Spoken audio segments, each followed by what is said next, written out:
1, 2.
Thank you. Please be seated.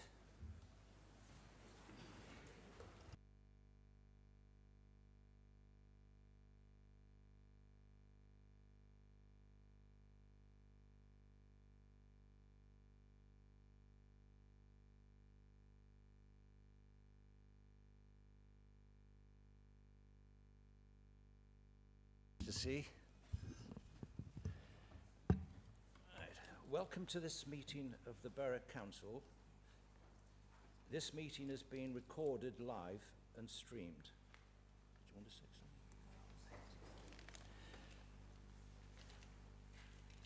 something? Welcome to those members of the public in the public gallery and those watching from home. If any member of the public or press would like to record proceedings themselves, please do so from the public gallery without interfering with the business of today's meeting.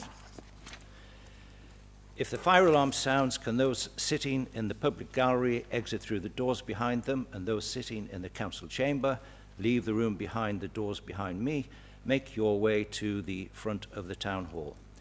To limit disturbances, please ensure mobile phones and other electronic devices are switched off or are on silent during the meeting. Please also keep movement in and out of the chamber to a minimum.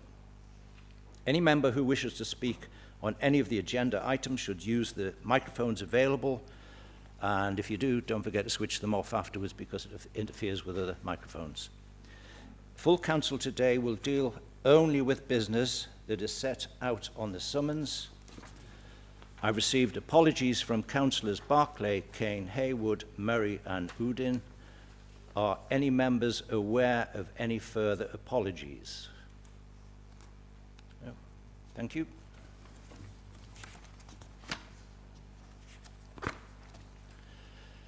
Right. The first item of business is declarations of interest. Does any member wish to make a declaration before we move on to the next item of business? No. Colleagues are reminded that if you have a disclosable pecuniary interest in an item which prevents you from participating in the debate and any vote, you will need to leave the chamber during that item. The next item of business is the minutes of Borough Council held on the 19th of May 26. Are they accepted as a correct record? Yes. Is that a yes? Thank you.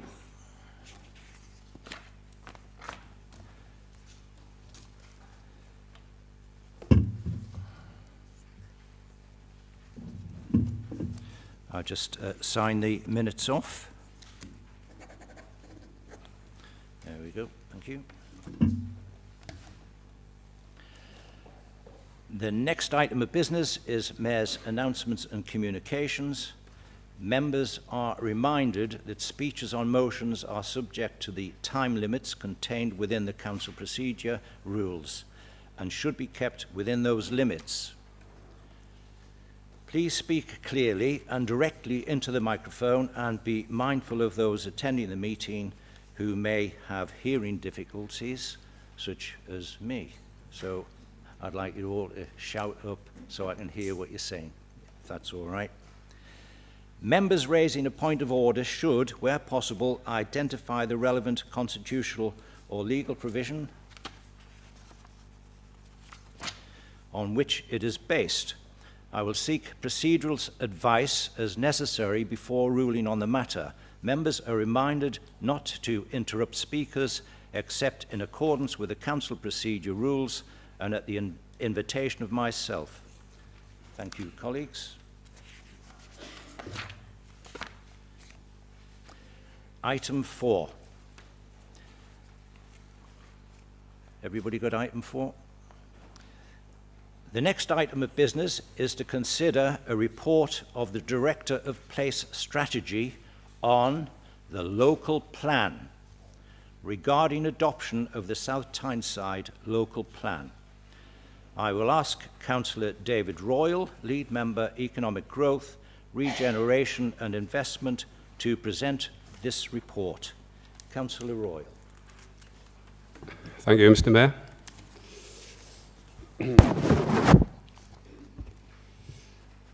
So, whilst I appreciate that the local plan is a sensitive matter, I do want to start by reminding everyone that this borough has one of the oldest local plans in the country.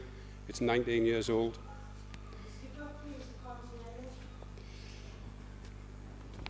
I'll have to crouch, sorry, to be near the microphone. Whilst I appreciate the local plan is a sensitive matter, I do want to start by reminding everyone that this borough has one of the oldest local plans in the country. It's 19 years old and is completely out of date. And it's very clear to me that difficult decisions haven't been made when they needed to be. There'll always be opposition to change and to new development. But what we have before us now is a plan that's been independently examined over the last year by an independent planning inspector. This also included 4 weeks hearing sessions where he was able to hear from anyone with an interest in the future of the borough, including the public. And having completed his examination, the inspector has found that the subject to recommended modifications, the plan is sound. The plan has met all the tests it's required to meet. So given that, how can we reasonably not adopt a plan that's been found to be sound? Excuse me. Members of the public are not allowed to speak, and please don't interrupt. This is very important. If you do it again, I'll ask you to leave. Carry on, Councillor. I'll just go back a little bit before I was interrupted, sorry. The plan has met all the tests it's required to meet. How can we reasonably not adopt a plan that's been found to be sound? There's no reasonable grounds not to adopt the plan in these circumstances. We will always hear, understandably, from those who are opposed to development, but we must balance this against the residents of the borough who don't yet have a voice. Our children, our grandchildren, that's actually who we're planning for now, their future, and ensuring we have homes they can live in and access to employment opportunities. That's why this plan matters, and we have a duty to plan for the future of the borough and all of its residents. We also have to ensure that future generations can afford to live in their own area if they choose to. They can afford to buy housing. They can afford to live here and work here. A housing shortage really has a detrimental effect on that. The council's also invested significant time and money and resources in preparing this plan. Time and the money which will be wasted if this plan's not adopted. We can't, in all good consciousness, not adopt the plan. What if we don't adopt it? Well, we have a government that isn't afraid to intervene in the borough, whether that's in relation to decision-making on planning or in ensuring the plan was submitted for independent examination. Let's be clear. If we don't adopt the plan, it's highly likely that it will be imposed upon us anyway. I've no doubt we risk further government intervention if we don't adopt the plan. And while some might say let them, what does that say for the borough? What does that say about our ability to make difficult decisions? And there's significant risk if they have to intervene further. Housing and Greenbelt matters always get the headlines because they're important. But I want to remind members that the local plan is much more than that. It's more about housing. There's a lot more. The local plan contains a raft of policies which seek to ensure we support economic growth by protecting our employment areas, supporting the regeneration of our town centres, protecting our green spaces and most valuable natural and historic environments. These policies have been found sound and can help secure better development for the borough. For these reasons, members are asked to endorse and support the recommendations set out in paragraph 91 of the report. Thank you. Is that seconded? That's seconded. Thank you. Councillor Smith.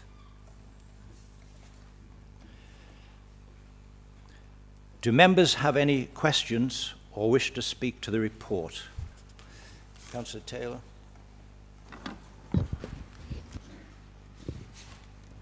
Thank you, Mr. Mayor. The local plan was voted down by this council on 2 separate occasions, Those of us who opposed it were later vindicated when the independent plan inspector concluded that the plan was not sound and required numerous major changes before it could even be considered for adoption. 4 councillors, along with me, spoke of the examination in public and engaged at every stage of the public consultation. Communities stand to lose valuable community buildings, as seen in Tutor Reid. We will see valued open green spaces and mature trees and hedgerows lost forever too. Existing playing pitches will also disappear. Despite the proposed 20 fenced-off pitches as mitigation throughout Temple Memorial Park, the inspector accepted the number of replacement pitches is far fewer than the number we have currently. There remain serious concerns about increased flood risk, additional pressure on our inadequate sewage system, and the long-term impact on local wildlife, partly through even more greenbelt loss. Housing is needed in South Tyneside, particularly social housing. Yet there is no guarantee that any developments will provide the social homes our residents desperately need. Quiet in the gallery, otherwise I'll have you cleared. Is that clear? I won't stand for any more of it. I'll clear the lot of you if you keep interrupting. You, lady, it's not that funny. Now please be quiet or leave.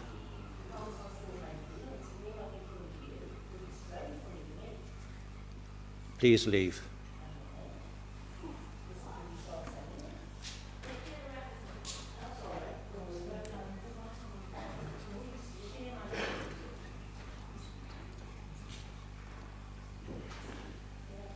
The lady may have caused everybody to go out, so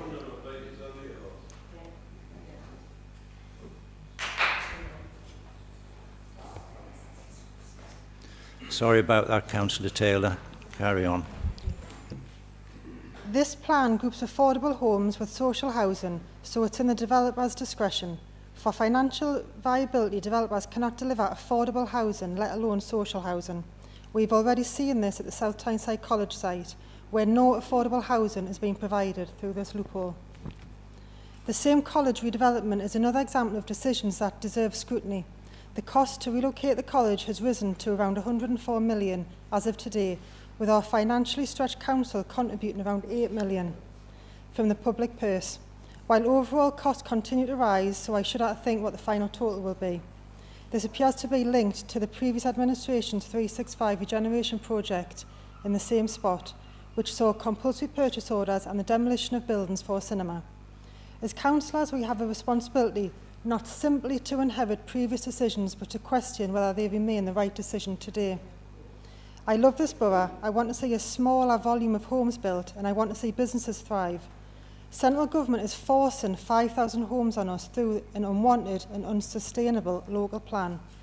Preparation of this local plan has reportedly cost South Tyneside Council almost £1 million since 2022. Money I'm sure we would rather see spent on Stanley's. I stand here tonight after giving countless hours to understanding this plan and fighting to save our town, and firmly believe this has all... Sorry, Councillor Taylor, you've had your 3 minutes. You'll have to wind up now. Thank you. Thank you. And fighting to save our town, and firmly believe this has all simply been an illusion of democracy. No matter what central government believe, they will get their way. Thank you. Thank you. Anyone else? Mr Mayor, can I raise a point of information first of all, please, if you don't mind? And it isn't, I'm stretching this a little actually, because the resident that you ordered to leave was one of my residents. Sorry, Councillor Kilgown, I'll have to take some advice. I just want to speak with you personally actually, that lady that you asked to leave was one of my residents.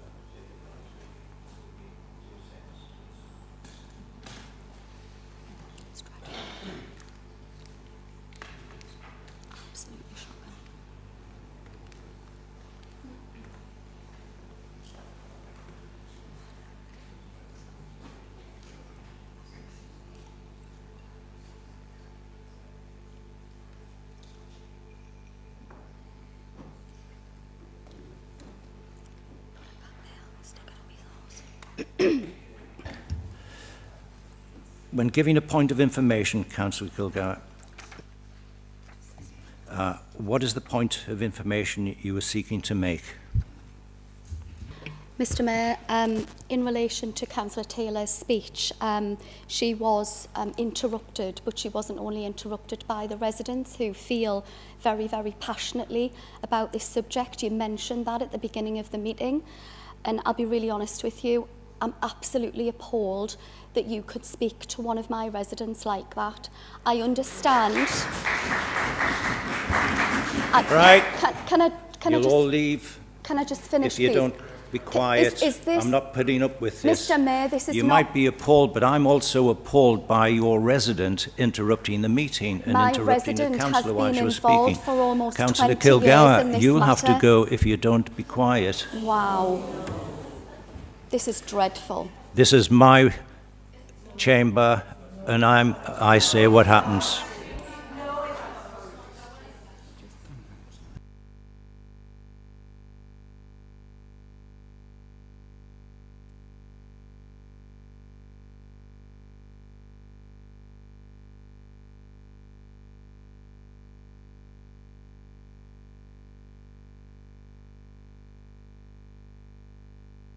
Okay. I don't consider that you've raised a point of information as defined in Procedure Rule 1213, and therefore I cannot let you proceed.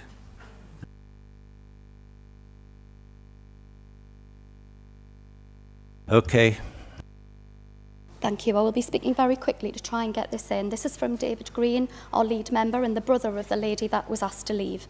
South Tyneside Council does need a local plan. It needs the right infrastructure. There are some positive policies, but a fatal flaw is the inclusion of SP8. It removes 25% of Felgate Greenbelt forever, removing the Greenbelt buffer between Gateshead and Sunderland, and it would see the end of West Felgate Working Farm, farmed by the same family since 1875, where there is a livery of 52 horses in their community. The working group have provided significant evidence to prove the fatal flaws. The plan relies on Section 106 compromise agreements with developers. Developers, as we've heard, may have cash flow problems. South Tyneside Council is considering forward funding infrastructure. This is basically an IOU of tens of millions of pounds. You may have been instructed by your whip to vote for this. Is this what the residents voted you in for? Would they want this? South Tyneside Council have stated that no material average traffic volume changes since 2022. This is not the case. The figures have gone from 42,244 in 2022 to 58,789 per day in June 2026. This is data that South Tyneside Council purport not to have looked at. Identified critical infrastructure is totally inadequate. First being assessed as costing 40 million, between hearing 1 and hearing 2, it was then 10 to 14 million. Profit before safety. Between 21st of January and 18th of February, the combined sewage overflow discharged constantly for 655 hours and 24 minutes into the River Tyne. South Tyneside Council are complicit in the addition of new developments adding to this system. The infrastructure delivery in 2026 state that Northumbrian Water had asked for funding to upgrade the Howden storage or treatment plant. An FOI revealed that they did not ask for it from Ofwat. Primary places in schools, 328 primary places out of 358 estimated are from SP8. This is simply not achievable. And what are the proposed deletion of our Stanley nurseries going to do to that? Secondary places in Hebburn and Jarrow, the 3 schools in this area have little or no capacity. However, South Tyneside Council state that a combined pressure of 290 additional spaces are required, of which 171 are for SP8 alone. I believe this is totally underestimated. SP8 only includes a planned primary school and funding for such other than through a council provision. This is totally inadequate and for the amount of housing proposed. Healthcare for 1,200 houses in this area is already deemed inadequate, severely underfunded and unachievable. In relation to SP8, almost all of the infrastructure is reliant on a gamble of 106 agreements. Whether it is not or whether it will be honoured and paid from the developer's profit of £50 million is debatable. The fact that we have no updated traffic infrastructure statement of common ground with Gateshead also adds to my opinion that the plan remains unsound. I urge you to scrutinise all of the evidence Councillor Kilgour, you've had your 3 minutes. Could you wind up, please? And vote as you wish. This was written by my resident, and I am their voice tonight. Thank you. Anyone else?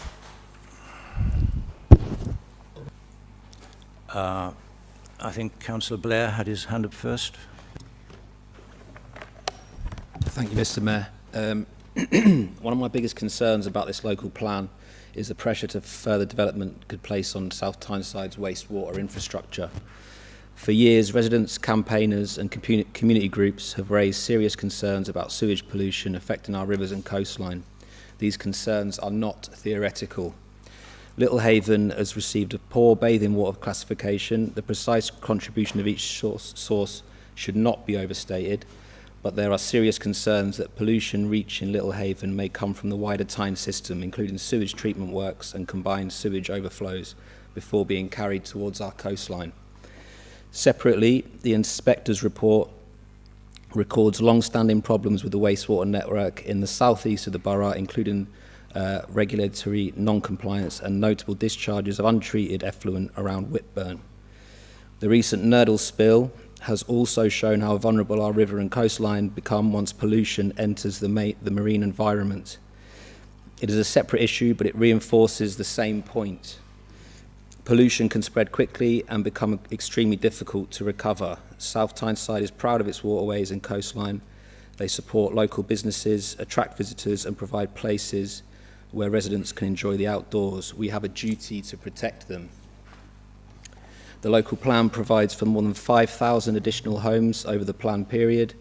More homes mean greater demand on sewerage and drainage infrastructure, and the growth must be matched by investment. I acknowledge the strengthened wording in Policy 10 requiring developers to show that adequate foul water treatment and disposal exists or will be available before homes are occupied. But this cannot become a box-ticking exercise. Where infrastructure is not ready, development should be properly phased and the necessary improvements secured before occupation. I recognise the consequences of continuing without an up-to-date local plan, and I do not take this decision lightly. However, I cannot support adopting a plan simply because we urgently need one. At present, I do not believe residents have been given enough assurance that wastewater infrastructure will keep pace with development, or that new pressures will not add to existing environmental problems. For those reasons, although I support the principle of having an up-to-date local plan and recognise the need for new and affordable homes, I will be voting against the plan before us tonight.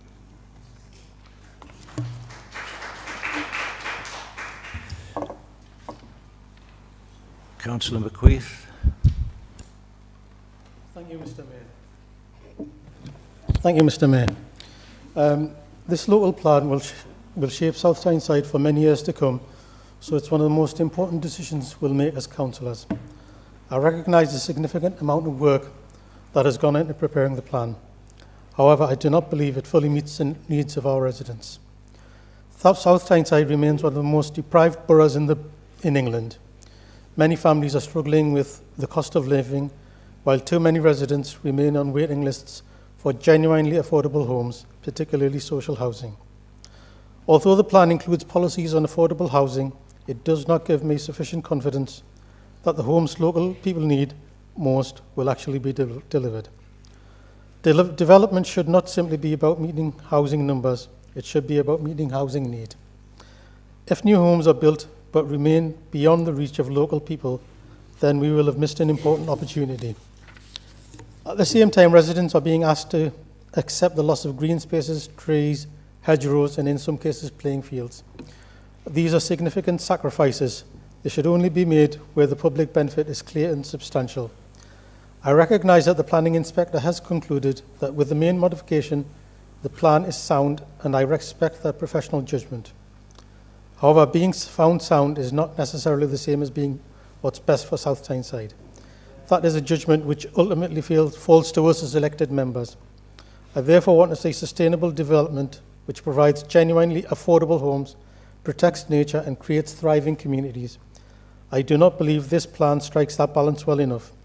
South Tyneside deserves a local plan which gives greater confidence that affordable and social housing will be delivered while protecting our valued green spaces wherever possible. For those reasons, I cannot support the adoption of this local plan as it stands. Thank you. Thank you. Councillor Ford. Thank you, Mr. Mayor. As has been said, there is a lot that's, we do need a local plan. However, there's a lot that's wanting in this version of the local plan. What we need now is a fresh start with proper cooperation with all elected members on the new local plan that we've had to start anyway. We need to review all the brownfield sites for both housing and employment land. We need to propose much higher housing densities in our town centres. As we've said before, there are council-owned car parks, for example, which could have blocks of apartments with 5 or 6 floors with car parking underneath. There's a large amount of office space due to be built on the Holborn Riverside site, which is surely not needed now, given the amount of empty office space there is already in the borough. The government has imposed arbitrarily high housing targets on councils, which we are challenging, and right across the country, councils and communities are objecting to them. The new government, under Andy Burnham, are also promising to deliver more social housing, to allow make it easier for councils to build proper council homes. And given that the evidence shows we need at least 361 affordable homes each year, that's what we must plan to do. We must not just build new homes, but we must bring empty homes back into use. The government are also promising to bring in regional strategic planning, which could bring some common sense planning across the North East and stop the big house builders getting to build on Greenbelt for maximum profit. We have the chance now to reject a bad plan that would guarantee injustice and permanent damage to our communities and our environment. We need to vote on the basis of the genuine concerns of our residents. The government may well impose this plan on us anyway, but I cannot vote for it. We need to work instead on a plan that will meet the needs of our residents and make this a strong, vibrant, healthy community.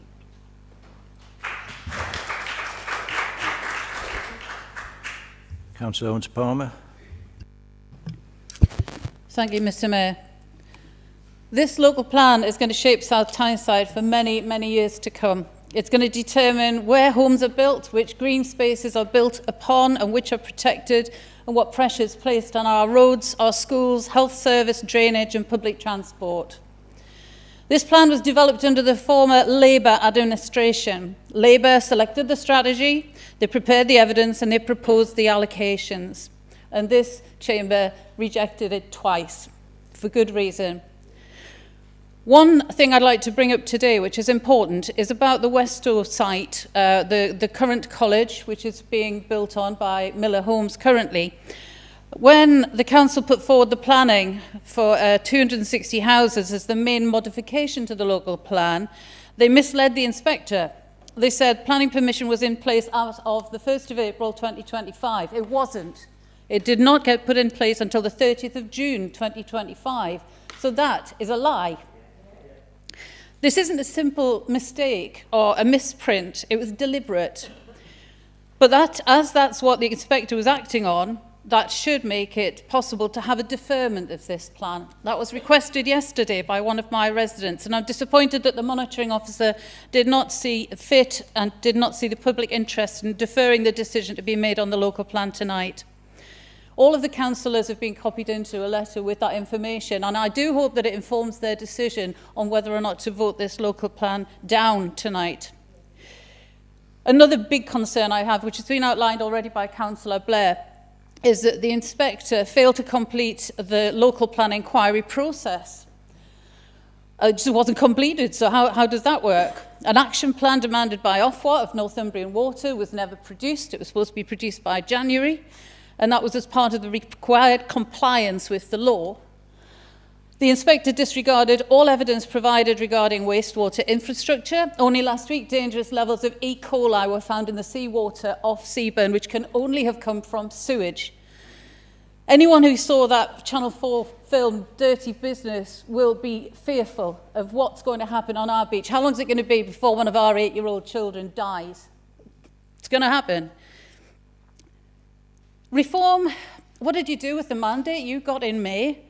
You inherited a Labour-developed plan. Which communities did you bring into the room? What fresh engagement did you undertake?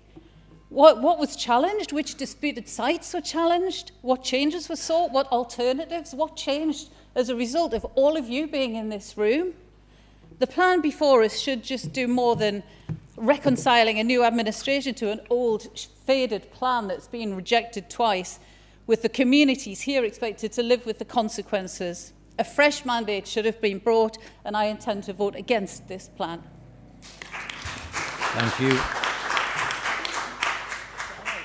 I realise that this is an emotive subject that we're talking about tonight, and emotions are riding high, but I think democracy will be better served if we have some peace and quiet and calm and let the speakers speak without interruption. I think you might all agree with that. It would be a sensible thing to do. So I hope you'll abide by that. Thank you.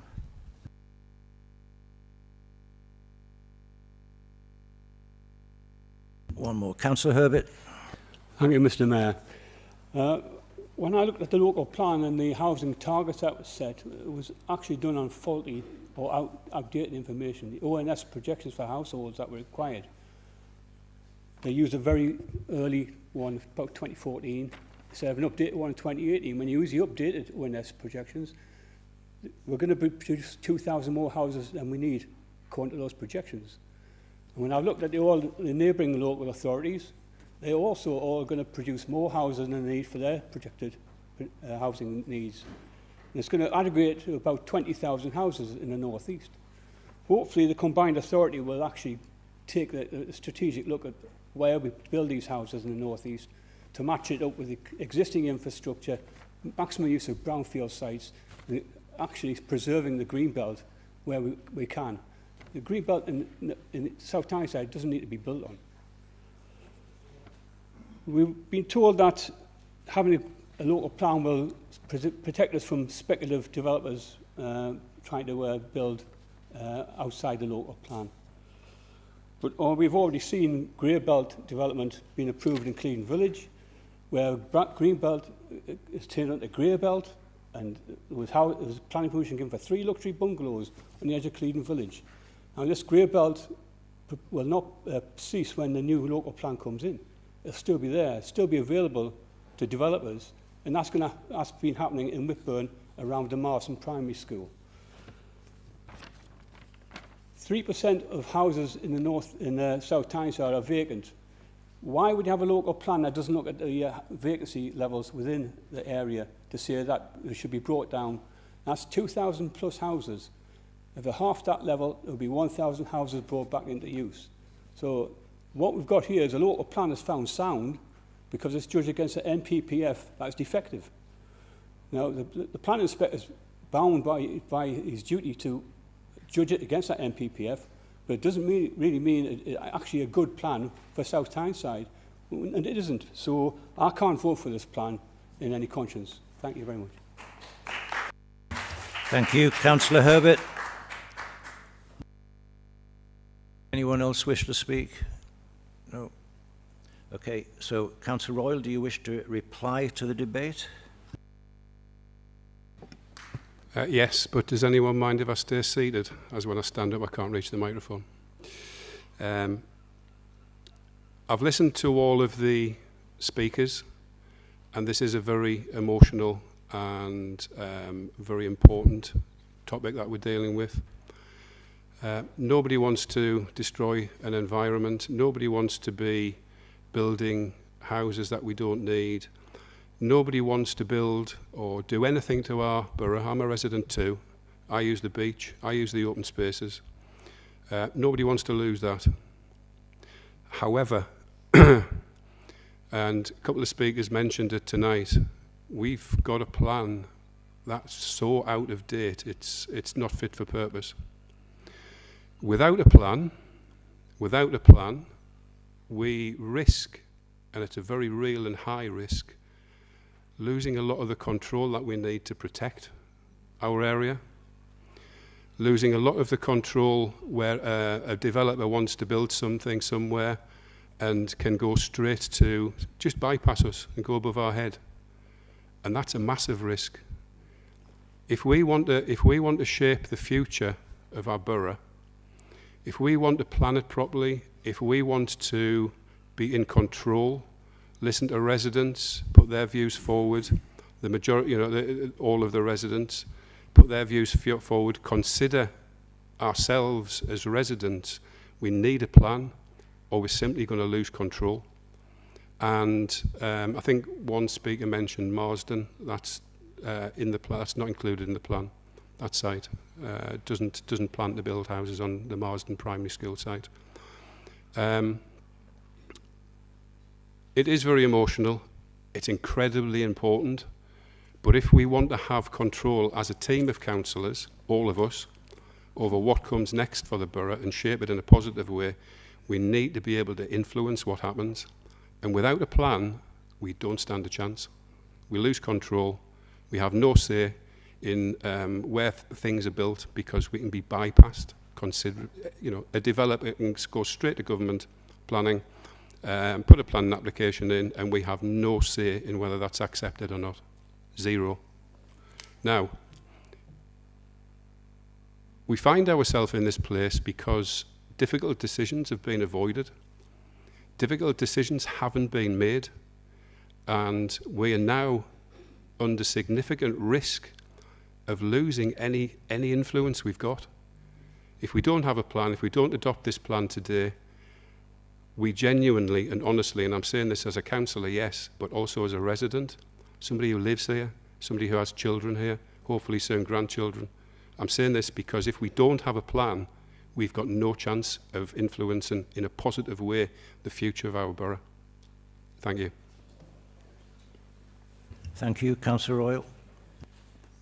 I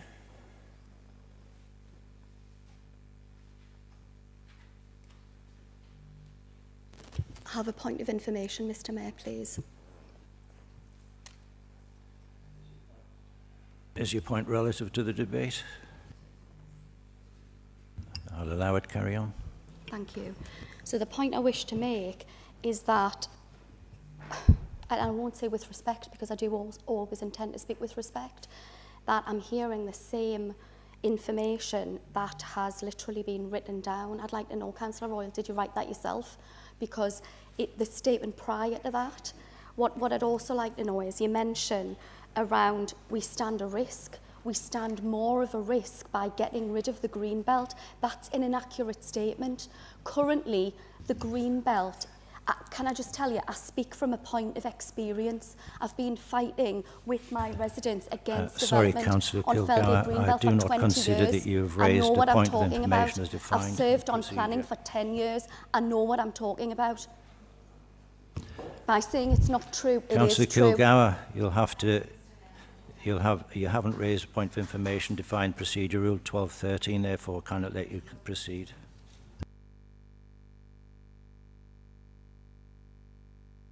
Okay, colleagues, council is recommended to note the following.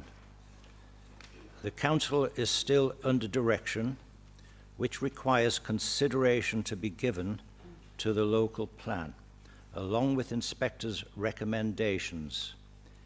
Is that noted? Yes.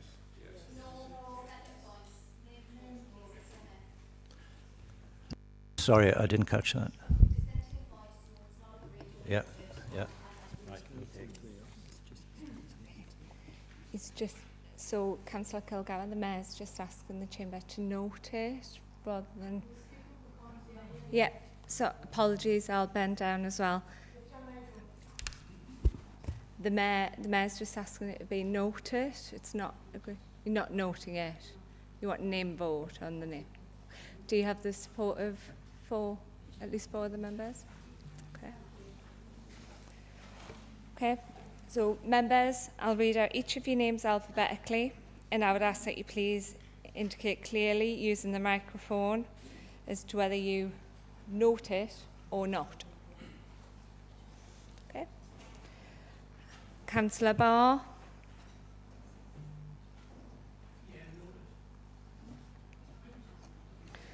Bell. Councillor Bell.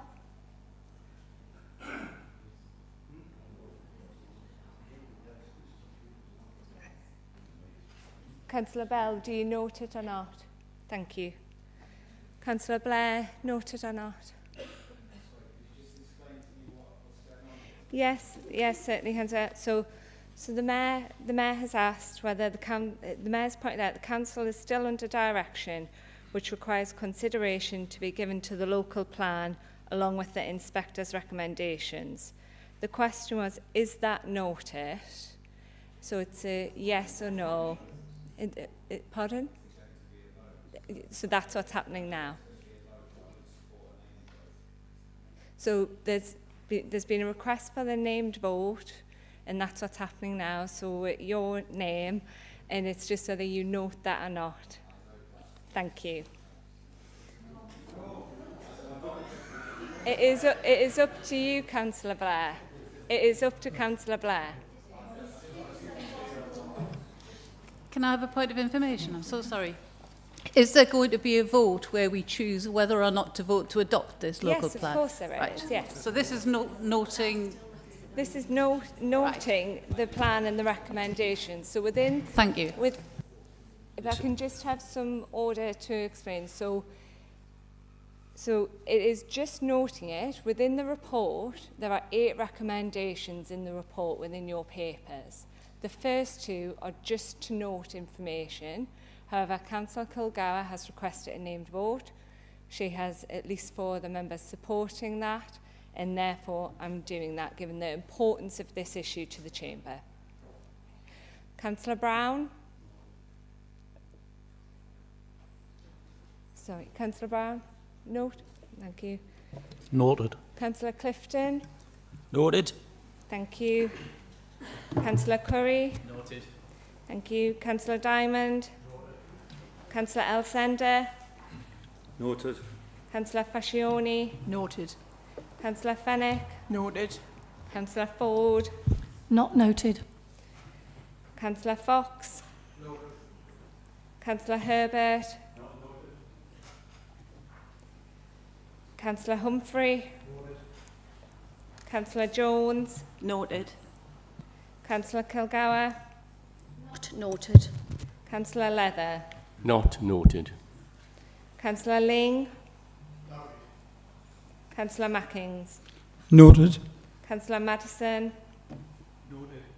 Councillor McEwen? Not noted. Councillor Medcalf? Noted. Councillor Mowat? Noted. Councillor McQueith? Not noted. Councillor Newman? Noted. Councillor Oliver? Not noted. Councillor Orton? Councillor Owens-Palmer? Not noted. Councillor Perry? Councillor Pittock? Noted. Councillor Rahman? Not noted. Councillor Rice? Councillor Richardson? Noted. Councillor Ross? Noted. Councillor Royal? Noted. Councillor A. Smith? Councillor M. Smith? Noted. Councillor S. Smith? Councillor Stead? Noted. Councillor Stonehouse? Not noted. Councillor Sebenga? Noted. Councillor Taylor? Not noted. Councillor Thomas? Noted. Councillor Tooley? Noted. Councillor Turnbull? Noted. Councillor Weirs? Noted. Councillor Heidi Wildhurt? Noted. Thank you, members. Just give me a moment, please.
Okay, the result of the vote is 36 noted and 11 not noted.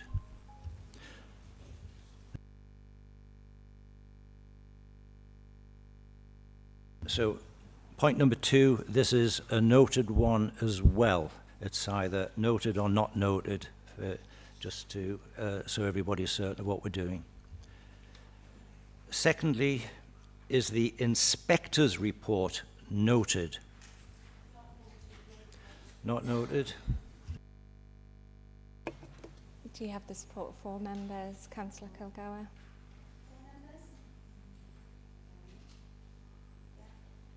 No, 3. So you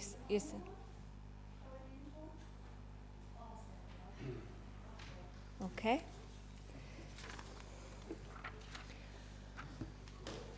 Okay, so members, we'll do the same again.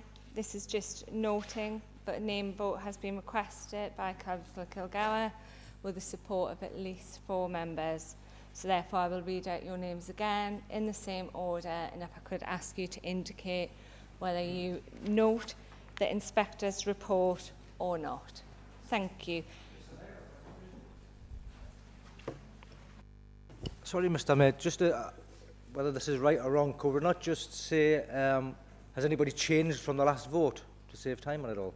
You have to individually ask each person. No, okay, can't no do problem. that. I'm sorry. We've got to do it. Go through the rigmarole again, yeah. Thank you for your suggestion, Councillor Oliver and Speed. It is unusual to have a named vote simply to note something, but it has been requested, and I repeat, because of the importance of the item to the Chamber, I am willing to do it, okay? So, thank you. Councillor Barr? Councillor Bell? Councillor Blair? Councillor Brown? Noted. Councillor Clifton? Councillor Curry? Noted. Councillor Diamond? Noted. Councillor Elsender? Noted. Councillor Fascioni? Noted. Councillor Fennick? Noted. Councillor Ford? Not noted. Councillor Fox? Noted. Councillor Herbert? Not noted. Councillor Humphrey? Noted. Councillor Jones? Noted. Councillor Kilgour? Councillor Leather? Not noted. Councillor Ling? Sorry, Councillor Ling, I didn't hear.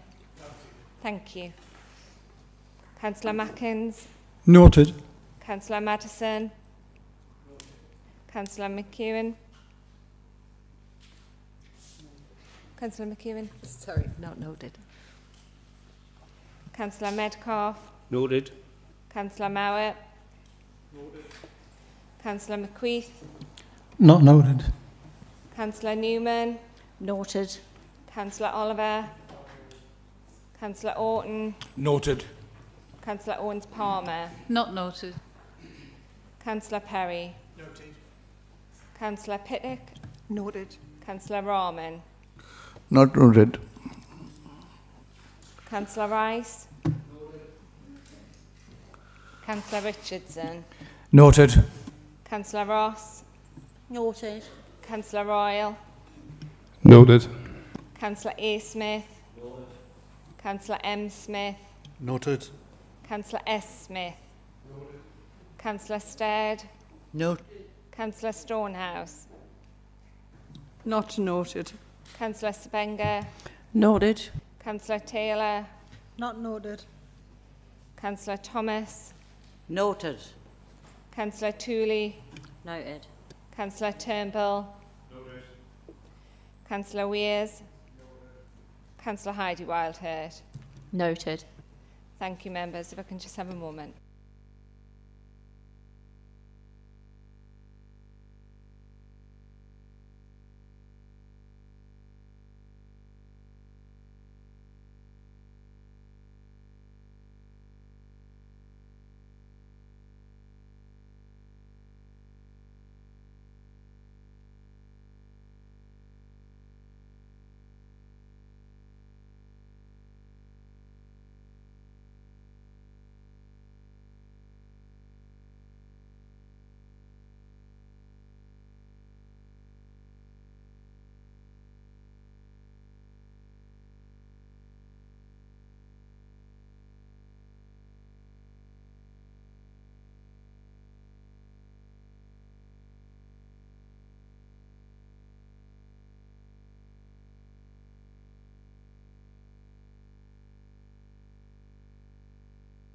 The result of the vote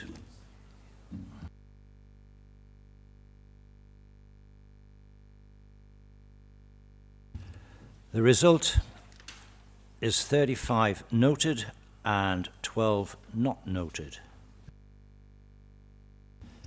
Now we move on to number 3. Finally, this is very important, so I'll move close to the microphone so make sure everybody can hear this. Finally, does Council agree to adopt the local plan together with consequential recommendations that flow from that as set out within the report? Is that agreed? Not agreed. Not agreed. Yeah. Named vote, please. Named vote. Okay, thank you. Can I have a show of hands for the named vote, please? Okay, thank you. So, members, we will do a named vote again, and this is in relation to item 3, which is what the Mayor's read out. So I will read out the names in the same order again, and this time, if I could ask you to indicate whether you are for, against, or abstaining from the vote, okay? So, Councillor Barr. For. Councillor Bell. Against. Councillor Blair. Against. Councillor Brown. For. Councillor Clifton. For. Councillor Curry. For. Councillor Diamond. For. Councillor Elsender. For. Councillor Fascioni. For. Councillor Fenwick. For. Councillor Ford. Against. Councillor Fox. For. Councillor Herbert. Against. Councillor Humphrey. For. Councillor Jones. For. Councillor Kilgour. Against. Councillor Leather. Against. Councillor Ling. For. Councillor Mackens. For. Councillor Madison. For. Councillor McEwen. Against. Councillor Medcalf. For. Councillor Mowat. For. Councillor McQueith. Against. Councillor Newman. For. Councillor Oliver. Against. Councillor Orton. For. Councillor Owens-Palmer. Against. Councillor Perry. For. Councillor Pittock. For. Councillor Rahman. Against. Councillor Rice. For. Councillor Richardson. For. Councillor Ross. For. Councillor Royal. For. Councillor A. Smith. For. Councillor M. Smith. For. Councillor S. Smith. For. Councillor Stead. For. Councillor Stonehouse. Against. Councillor Sebenga. For. Councillor Taylor. Against. Councillor Thomas. For. Councillor Tooley. For. Councillor Turnbull. For. Councillor Weirs. Councillor Heidi Wildhair. Thank you, members. If I can just have a moment. Could I have a very brief point of information? Could members please turn their microphones on when they vote, because the people at home won't be able to hear? Okay.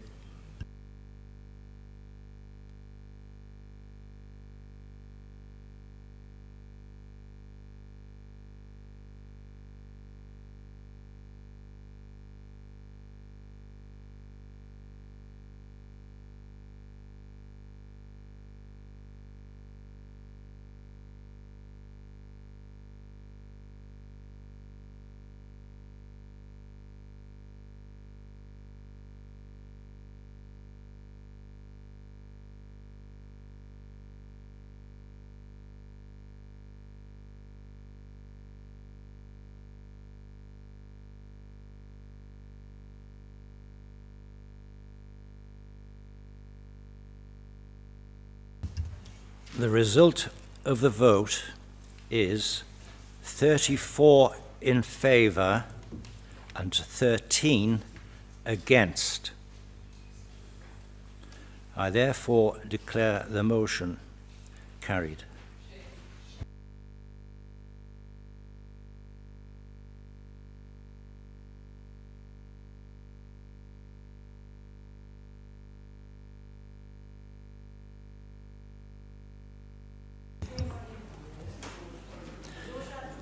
To those in the public gallery continuing to interrupt the proceedings of this council meeting today, I'll provide you with one more opportunity to reflect on your behaviour and to remain in the public gallery quietly and respectfully. If you do not do so, you give me no option but to ask that they leave the public gallery. Thank you.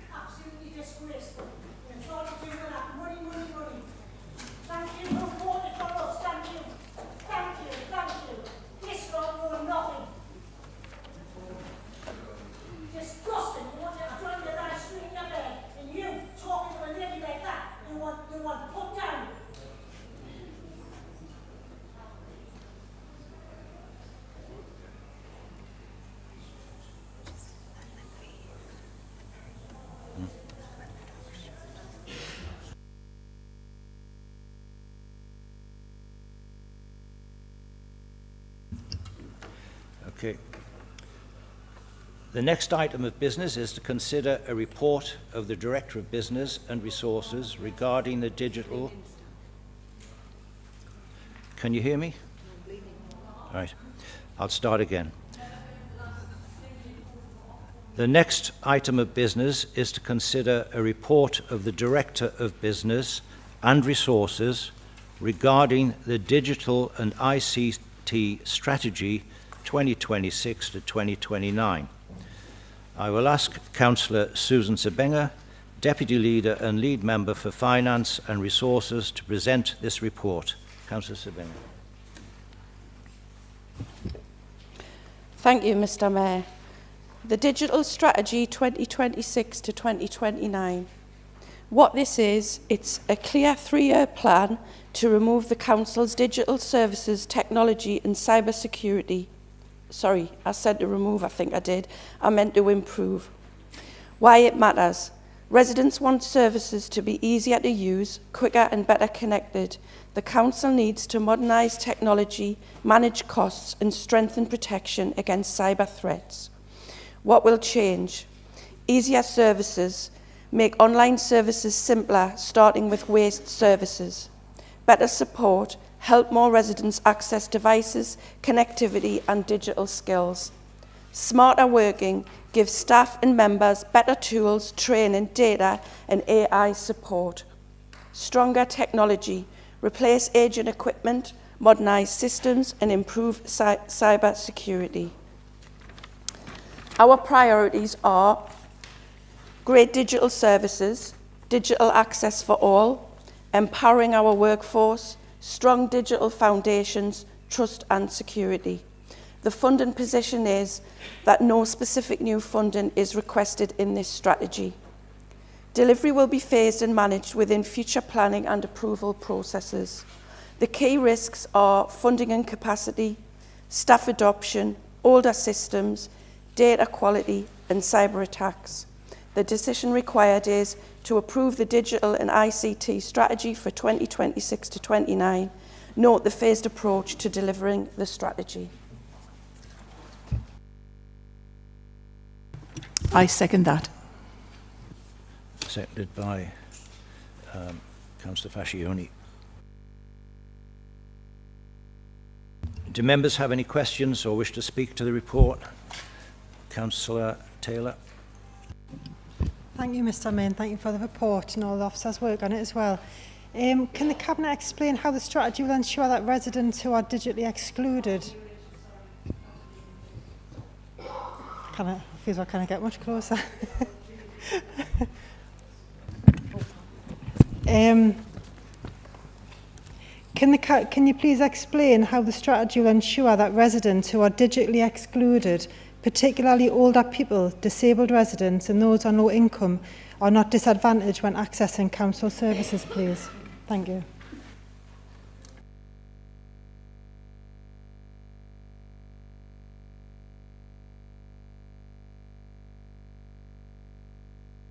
Anyone else wish to speak on this report? No? Do members have any... Sorry, beg your pardon. Councillor Sebenga, do you wish to reply to the debate? Yes, thank you, Mr Mayor, will do. Councillor Taylor, it's a question I asked myself. Thank you for asking it. I do believe it is in the strategy, but I will take it away, double check and get back to you. Thank you. Okay. Colleagues, is it recommended that the Council approve the Digital and ICT Strategy 26 to 29 and note the delivery arrangements? Is that agreed? Yes. Sounds like it's agreed.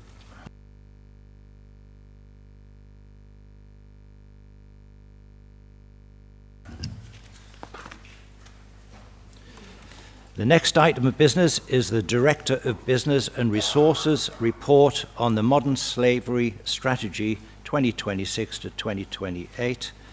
I will ask Councillor Susan Sebenga, Deputy Leader and Lead Member for Finance and Resources, to present her report. Councillor Sebenga.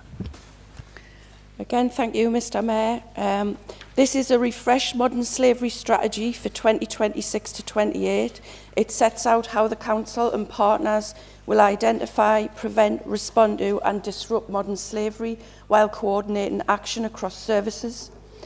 Why it matters: modern slavery is a horrific and often hidden crime, stripping vulnerable people of their rights and dignity.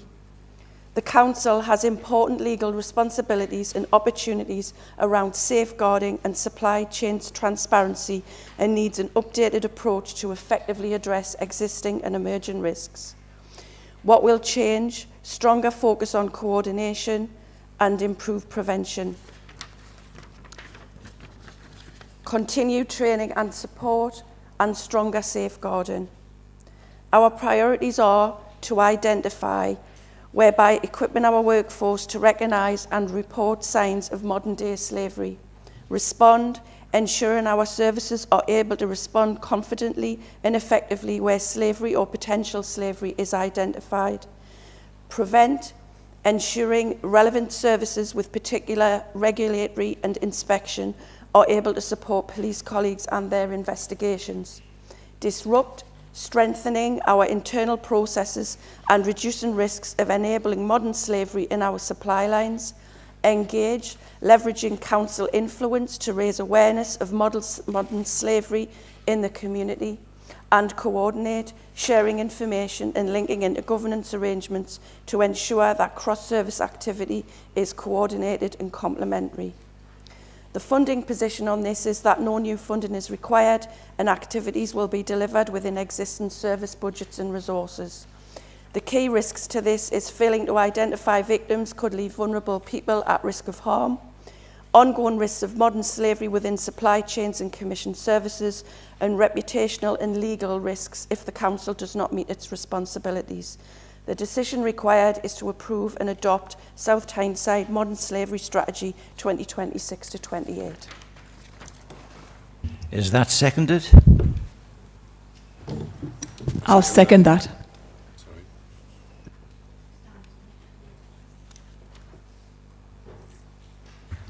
Colleagues, are there any questions or does any member wish to speak to the report? Councillor Kilgour. Thank you, Mr Mayor, and thank you, Deputy Leader, for bringing this report. I really welcome the use of your word continue to, because that was a provision made under the former Labour Council, Labour-led Council, do I say. I'd just like to know, given the very, very tight budgetary constraints that we are experiencing and have done for some time, how can we improve and yet it be cost neutral? Thank you.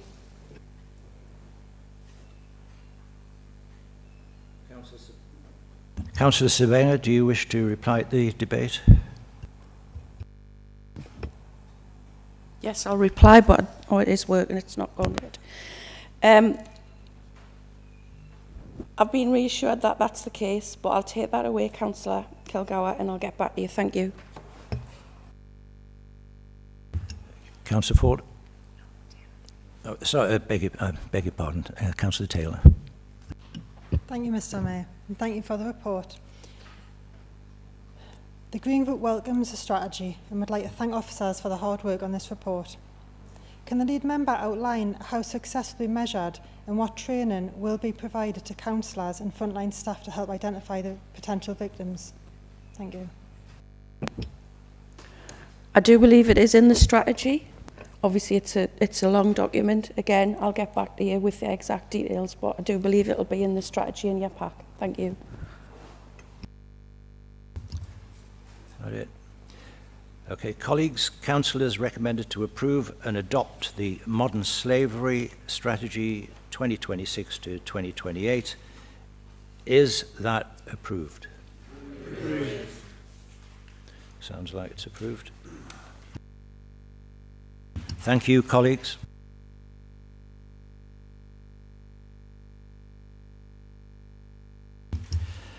The next item of business is to consider a report of the Director of Business and Resources, report on the Modern Slavery Transparency Statement 2025 to 26.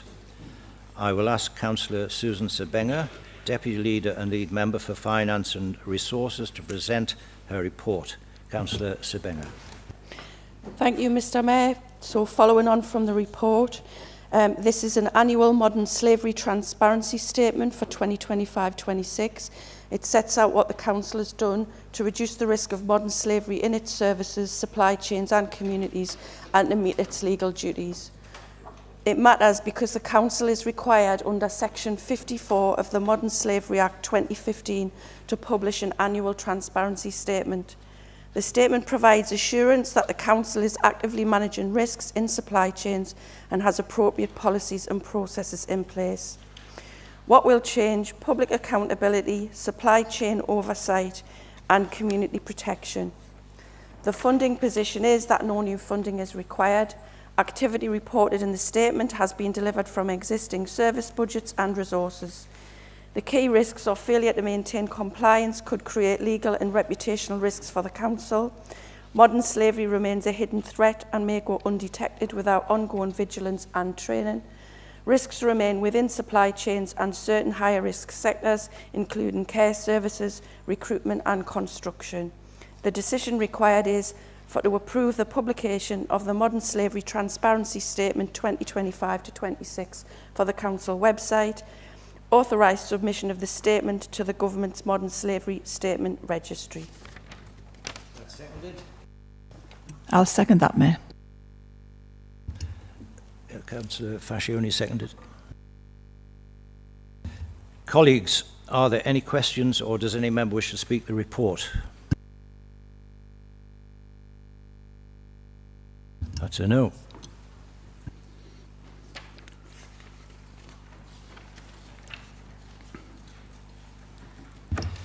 Colleagues, Council is recommended to approve publication of the Modern Slavery Transparency Statement 2025-26. Do members agree? Agreed. Agreed. Thank you, colleagues.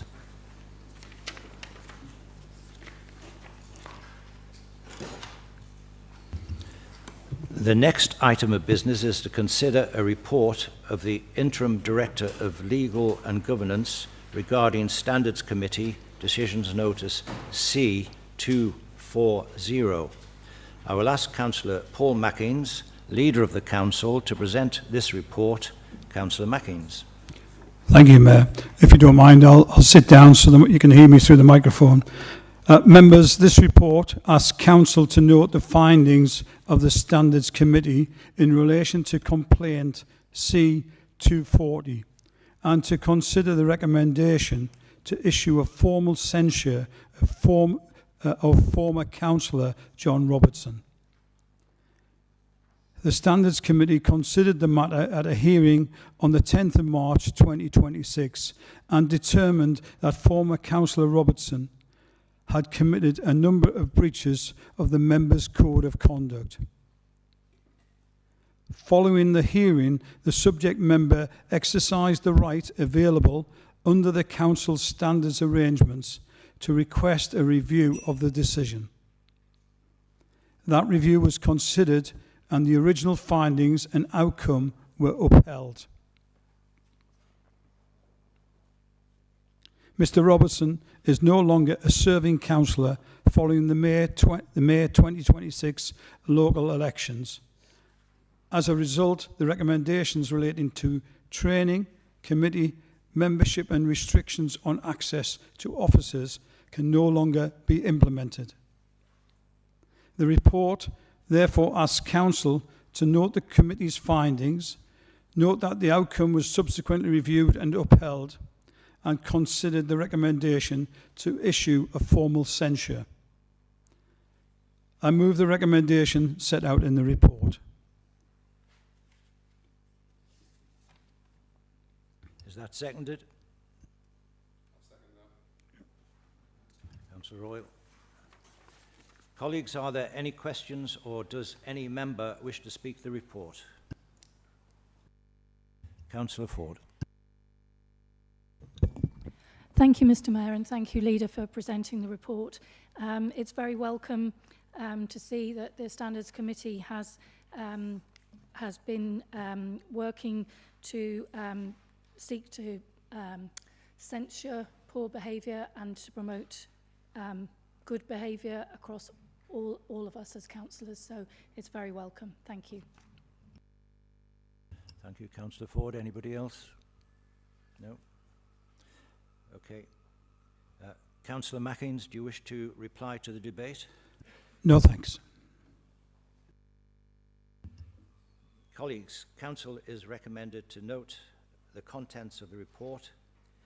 Is the report noted? Noted. Yeah. Council is also recommended to issue a formal censure of former Councillor Robertson. Is that agreed? Agreed. Agreed. Agreed.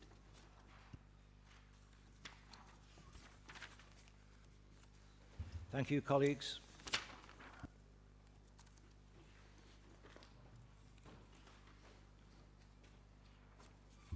Item 9. The next item of business is to consider a report of the Interim Director of Legal and Governance regarding a community governance review of the Whitburn neighbourhood area. I will ask Councillor Mackins, Leader of the Council, to present this report. Councillor Mackins. Thank you, Chair. This report asks Council to commence a community governance review, a CGR, of the Whitburn neighbourhood area. The report arises from a valid application submitted by the Whitburn Neighbourhood Forum seeking a review with the aim of establishing a parish council for Whitburn. It is important to stress that tonight Council is not deciding whether a parish council should be created. Why the review is required. The Whitburn Neighbourhood Forum is a designated neighbourhood forum with a made neighbourhood plan in place. Because of that status, the application meets the legal requirements and the Council is legally obliged to undertake the community governance review. The Council has a statutory duty to carry out the review and consult interested parties as part of that exercise. Failure to undertake the review would mean the Council was not meeting its legal obligations. What a community governance review does. A CGR is a formal legal process that examines whether existing local governance arrangements remain appropriate and whether changes should be made. It allows consideration of issues such as the creation of a parish, establishment of a parish council, electoral arrangements, number of parish councillors, and whether parish wards are required. The review must consider whether governance arrangements reflect local identity and community interests, are effective and convenient, supportive community cohesion. Sorry, I should have said support community cohesion. Area under review.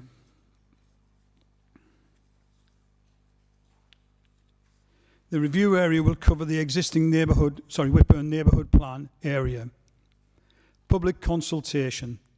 No decision has been made about creating a parish council. The purpose of the review is to gather evidence and hear the views of the residents, businesses, community organisations and stakeholders. There will be 2 formal consultation stages before any final recommendations are brought back to the council. We want as many people as possible to engage in that process and express their views. Proposed timetable. Terms of reference will be published at the commencement of the review. The proposed indicative timetable ensures that the council completes the necessary work within the statutory time frame, which is 12 months from a receipt of a valid request. Key fact for members. The current electorate within the review area is approximately 4,292 electors. Forecasts indicate this may increase to around 4,500 electors over the next 5 years. South Tyneside currently has no parish councils, so this would represent the first such arrangement within the borough, if ultimately approved following the review process. Financial considerations. Members should note that there are costs associated with conducting the review itself, including consultation and engagement activity. There is currently no specific council budget allocation for community governance reviews, but the law is clear that the council has no option but to conduct a review when a request for one is received from a neighbourhood forum with a made neighbourhood plan. If a parish council were eventually created, there would be establishment and ongoing governance costs, which would need to be considered as part of any future decision-making process. The review will therefore ensure that any future recommendations are informed by consultation evidence, practical governance considerations and financial implications. Recommendations. Chair, the recommendations before the Council are straightforward. Note receipt of the valid application. Note the legal requirement to undertake the community governance review. Approve the terms of reference and consultation arrangements. Enable Constitution Committee to consider consultation feedback and draft recommendations. Receive a further report next year with final recommendations for Council's consideration. To close, this report is about enabling a lawful, open and transparent review process. It is about gathering evidence, listening to residents and ensuring that any future decision is informed by the views of the community. I therefore move the recommendations as set out in the report. Thank you, Councillor Mackins. Is that seconded? Seconded.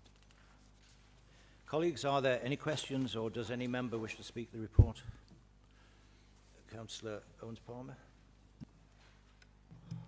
Thank you, Mr Mayor, and thank you for that presentation, Councillor Mackins. So the request of Whitburn Neighbourhood Forum, the CGR is going to take place. We don't have any choice about that. And it's obliging us to consult with residents and other interested parties who seem to be legion if you read the notes in here.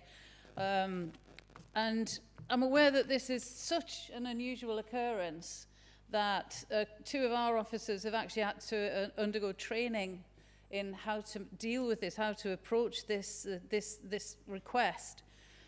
And I'm also aware, I'm very grateful that South Tyneside Council is working in collaboration with some other councils who are in the same position, who found themselves with people who are wanting to develop a parish council within a larger council. I believe that one of the reasons they want to do this is that if Whitburn does become a parish, it will allow them to access some funding which is currently not available through, to them through the council. I believe that includes European Union funding, and I can understand why they want to do that. But it is going to be quite interesting to hear what the financial implications are for us as a council, because when they're going to reach out, it does say, I mean, I'm impressed. They're going to have online surveys, letters, details on the website, press releases, group meetings, community venues, stakeholder workshops and presentations. It sounds expensive. I'm curious to know what the costings will end up being, what area of the council that budget is going to be funded from. But it is a legal requirement, so we'll have to go ahead. And it'll be interesting to see what the result of that consultation is. I think, you know, the people of Whitburn want this, and or some of them at least. And I think it's important that they're given the opportunity to request it, and we'll see where we go. I am slightly surprised that the whole thing is allowed to go ahead on the basis of one vote in one neighbourhood forum meeting, where there were only 52 people who voted and only 40 of them voted for it. It seems a very small sample of residents who voted for this, and the costing implications could be fairly substantial for us. But I'm very interested to see what comes back next year, and I'm sure we're all looking forward to finding out what the rest of the residents think. Thank you, Councillor Owens-Palmer. I believe Councillor Taylor wanted to speak. Thank you, Mr. Mayor, and thank you for the report. Councillor Owens-Palmer did say some of what I was thinking as well. Just some clarity, really, because I know in the report it mentions all the consultation, but correct us if I'm wrong, I think in your speech you said there was no funding for any of the consultation by the council. So I was just wondering, would that all be resident-led, or just some clarity on exactly how that will look in reality, if you could, please. Thank you. Anyone else? Councillor Ford. Thank you, Mr. Mayor. Just very briefly to say I really welcome this. I think we need more democracy and not less. So thank you.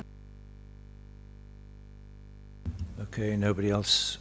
So Councillor Mackins, do you wish to reply to the debate? Yeah, I'll just reply to, with regards to funding, there is nothing in the budget for any funding for this review. So, yes, that will be met by the council as we have a legal obligation. And, yeah, again, future costs will be met of the running of that, if it did happen, would be paid for by the residents themselves. Thank you. Thank you, Councillor Mackins. Colleagues, Council is asked to note the receipt of the community governance application and its validity, and agree to undertake a community governance review of the Whitburn neighbourhood area and the associated recommendations as set out in the report. Is that agreed? Agreed. Thank you, colleagues.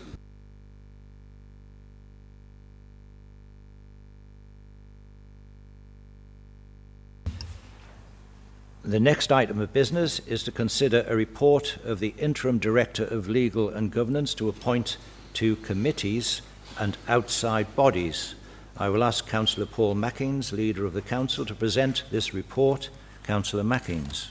Thank you, Chair. This report seeks council approval for a number of changes to committee memberships, outside body appointments and chair/vice chair positions following the annual meeting of council in May 2026. The changes reflect nominations received from the relevant political group and also account for the current vacancy arising from the resignation of a Harton ward councillor. The report confirms the council's current political balance and ensures appointments remain aligned with the requirements of the Local Government and Housing Act 1989. There are no significant financial, equality, consultation or environmental implications arising directly from these proposed changes. The recommendation are procedural and are intended to ensure committees and outside bodies continue to operate effectively and in accordance with the council's statutory obligations. I therefore move the recommendations set out in the report.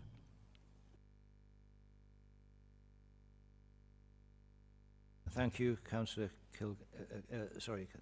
Councillor Mackins. Is that seconded?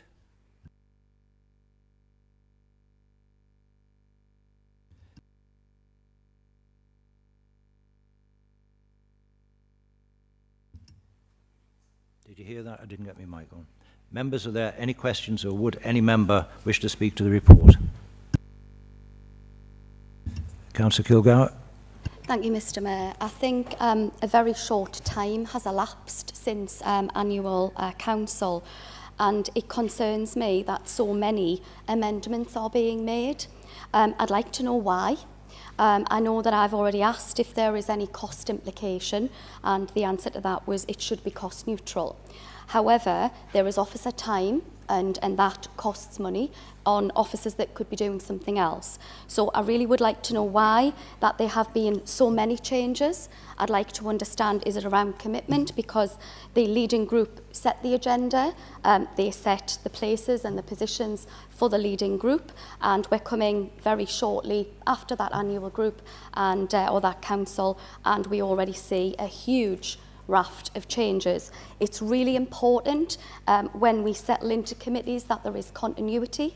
So there has been a start on those committees, and that start is now being disrupted by all of those changes that have been mentioned. I also want to make note that there are vacancies. So we have 40 Reform UK councillors in, well, not in the chamber, but in position, and yet there are vacancies. I'd like to know why that is as well.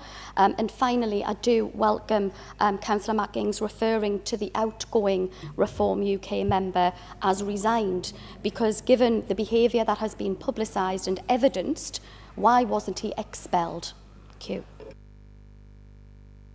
Thank you, Councillor Kilgour. Anybody else? No? So, Councillor Mackings, do you wish to reply to the debate? Yes, I'll reply to the debate. Thank you, Councillor Kilgour.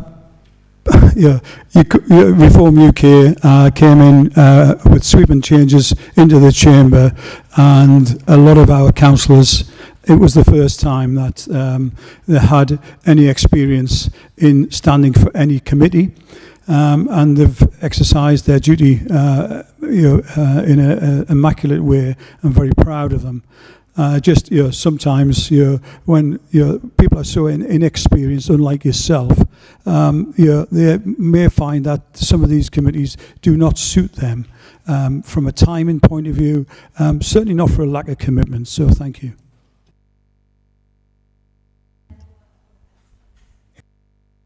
Yes, Councillor Kilgour. Mr Mayor, just to come back, it was around the vacancies. Why are there remaining vacancies when there are 40 Reform UK councillors sitting? And I'm fully aware we have a by-election, and I hope that's really positive. However, if that even was waited for, then those changes could have taken place then, but they're going to have to take place again. I did speak with the monitoring officer, so I'm fully aware as to the reasoning around her position on that. But I think that the significant amount of changes, and I understand that there is a brand new council, but I've never known it in our history as a council for so many changes, and it's about getting the right fit. I would have hoped that that right fit would have been before the member stood. Thank you. Okay, thank you. Would you like to reply to that, Councillor Mackings? No, I'm going to repeat myself, so I won't reply. Okay, colleagues, Council is asked to approve the appointments set out within this report. Is that approved? Yeah.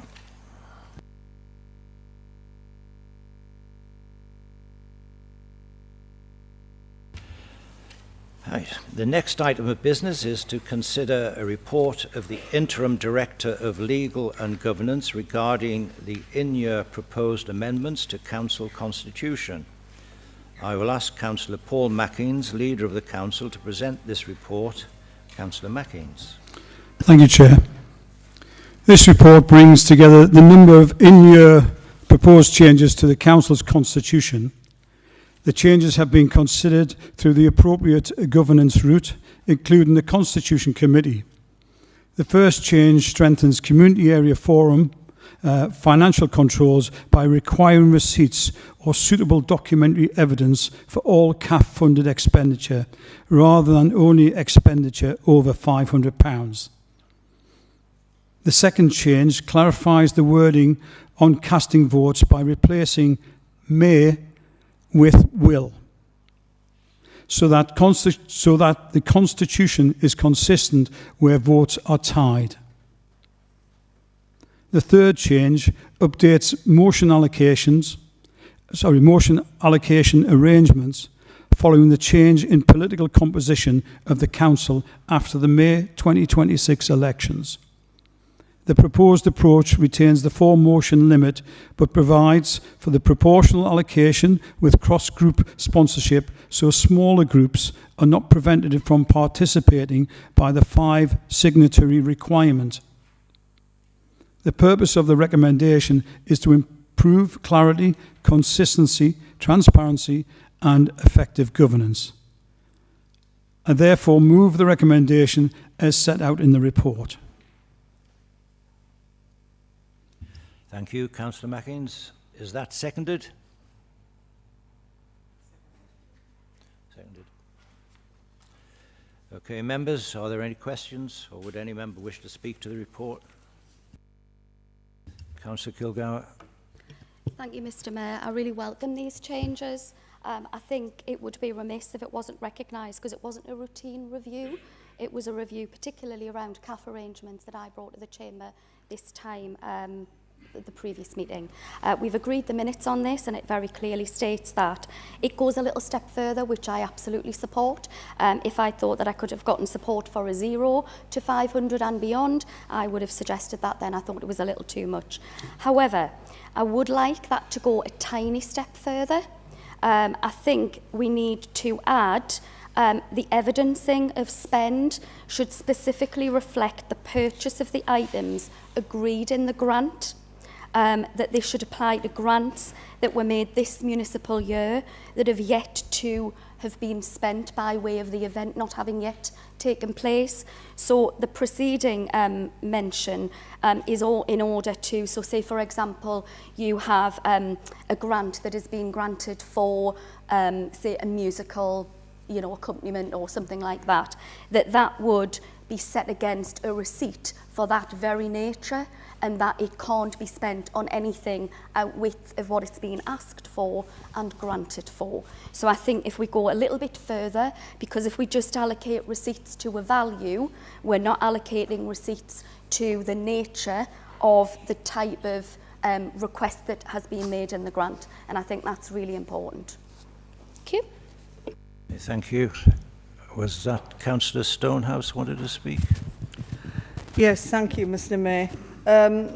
Like Councillor Kilgour, I really appreciate the fact that we've got more transparency on the CAF financial controls.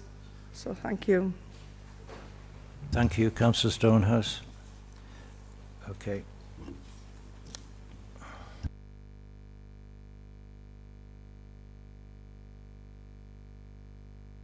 Councillor Ford. Thank you, Mr.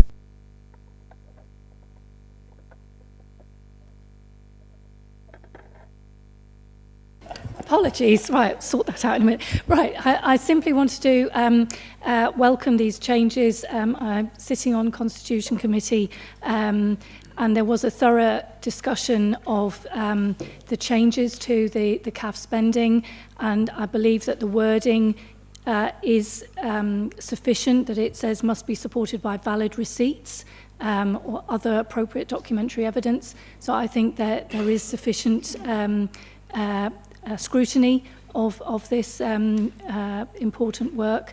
And I also am not clear, I don't believe that a constitutional change can be applied retrospectively to grants that have already been made. But otherwise, I welcome all three of the changes proposed. Thank you. Thank you, Councillor Ford. Mr Mayor, it was just a... Hey. Yeah, sorry, you've already spoken, so we must move on. Councillor Mackins, do you wish to reply to the debate? Yes, I'll reply. Thank you. I agree with Councillor Ford. This was discussed in the Scrutiny Committee, and I think we were all happy with the wording and whatever responsibility we were asking the CAF to give for their receipts. Councillor Kilgour, I do remember at our first meeting, council meeting, you brought along a motion to obviously have receipts provided, up to a figure over £25. We as a group did not understand what impact that was going to have on the people in the CAFs. So wisely, we waited until we'd spoken to the CAFs and understood what was required.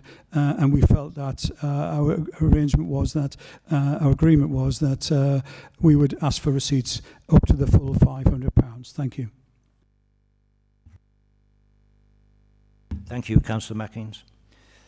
Colleagues, Council is asked to approve the constitutional amendments set out within this report.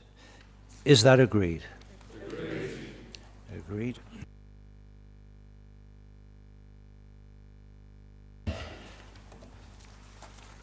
The next business is to receive questions under Council Procedure Rule 8. We have received 2 questions for Council for our meeting today, which are printed on the agenda. Written responses will be provided within 7 days of this meeting. Mr. Mayor, I have a point of order, please. Beg your pardon, what was that? Does it appertain to the Constitution, and what's the number of it? Mr. Mayor, it's relative to the questions. May I speak? 1 second, please, while we check it out.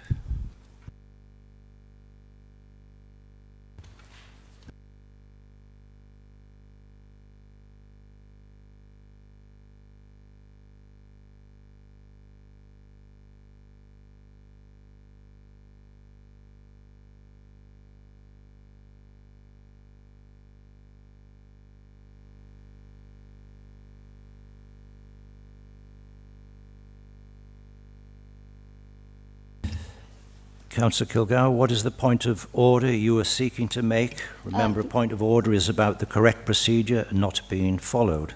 Yes, Mr. Mayor, it appears at 8.5.3 and 8.6.2 in the procedure rules, and it relates to questions. There have been a number of questions rejected since last council to this, and it does very clearly state that any questions that are rejected are forwarded and circulated to members. This has not occurred, and I don't think it gives members sufficient information around what our community are asking of us or asking of council in order to understand better the nature of their question that was rejected. So, for example, I absolutely understand why all of the Stanley's questions were rejected because there were 11 of them. And I think that was explained that they would have accepted 1 whilst during a consultation. But those questions have not been circulated to members, nor has the Greenbelt question, which was asked by Mr. Dave Green, that was rejected. So that has not been circulated either. And I'd like that addressed. Thank you. Thank you, Councillor Kilgour. Okay.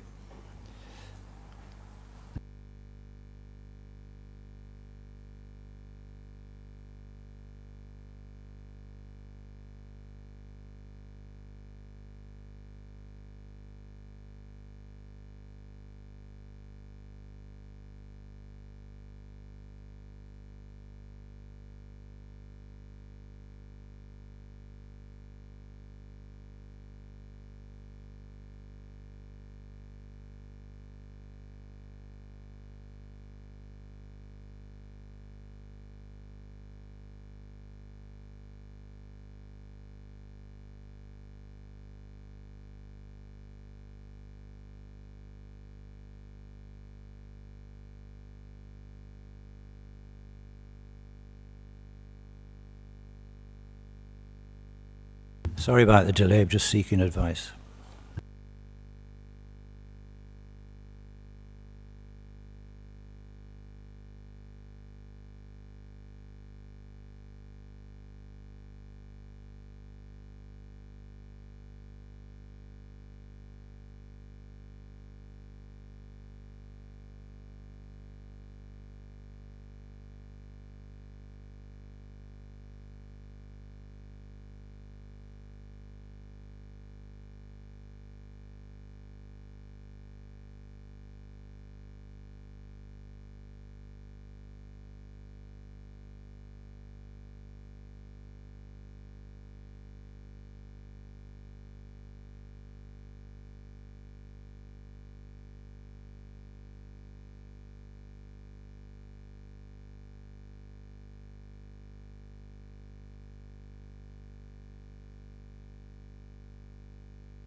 Okay, thank you, Councillor Kilgour. I've sought advice and can confirm that accepted questions to Council are on the agenda.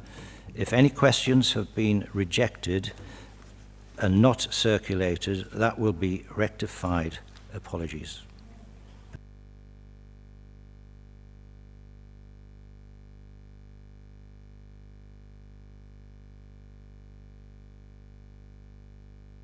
Councillor Leather.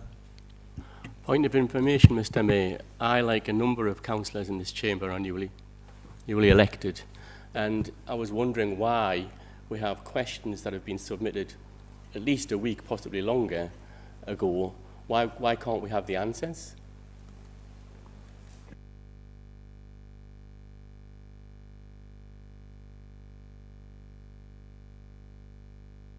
Be with you in a minute.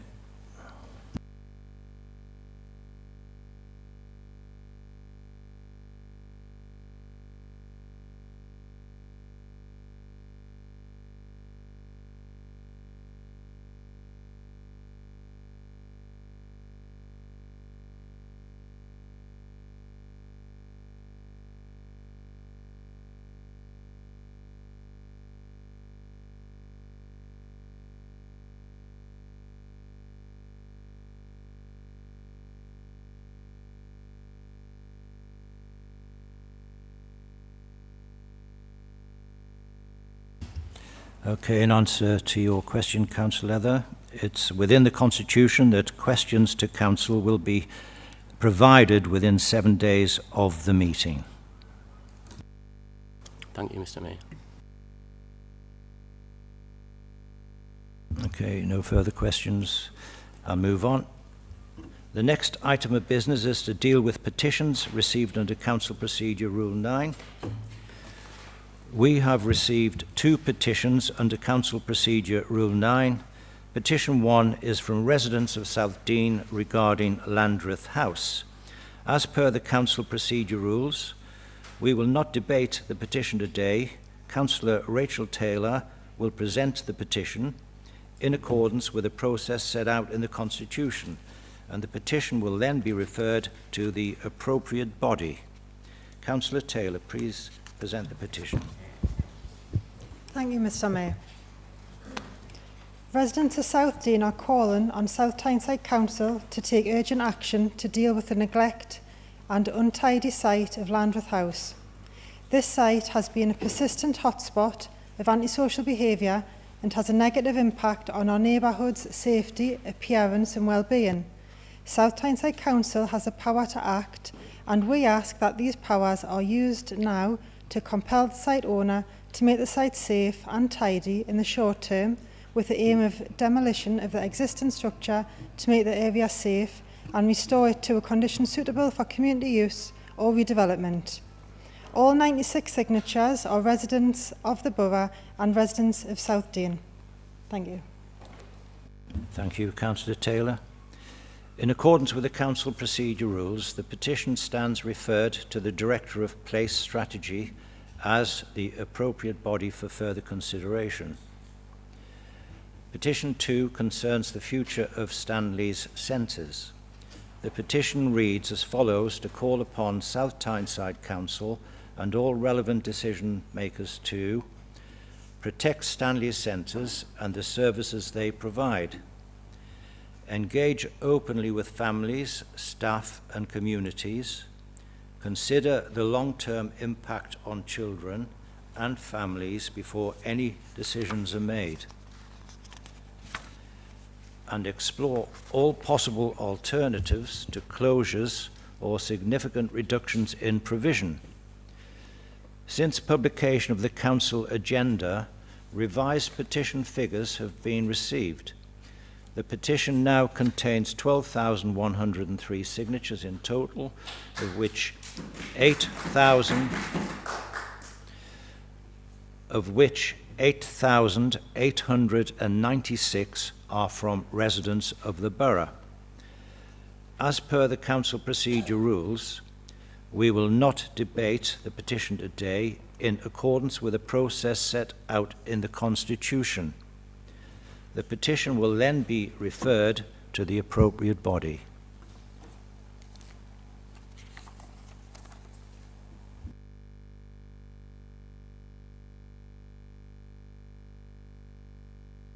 in accordance with Council Procedure Rule 9, to receive an update in respect of petition presented to Borough Council on the 15th of January 2026.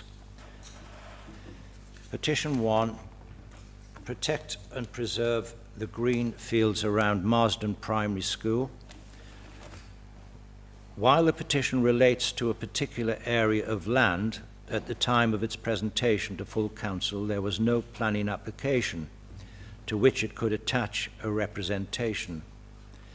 As a planning application relating to at least part of the land falling within the scope of the petition has since been received by the council, the petitioner has been given appropriate guidance about how to resubmit the petition or a revised petition, so as to ensure that it is taken into account as part of the process to determine the application. This update has been provided within the papers.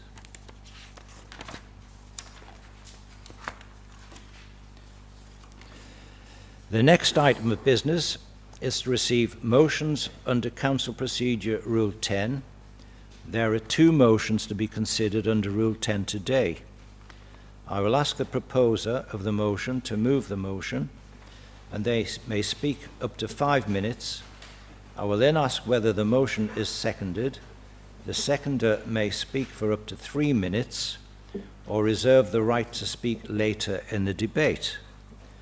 The motion will then be open to debate by members who may each speak for up to 3 minutes and may move amendments. Any amendment must be relevant to the motion, and only one amendment will be moved and discussed at any one time. If an amendment is carried, the motion as amended takes the place of the original motion and becomes the substantive motion to which any further amendments are moved. Motion 1, Residents' First Review of Climate Emergency Declaration, has been submitted by Councillors S. Smith, Sebenga, Curry, Brown and Rice. Councillor Steve Smith, please present your motion.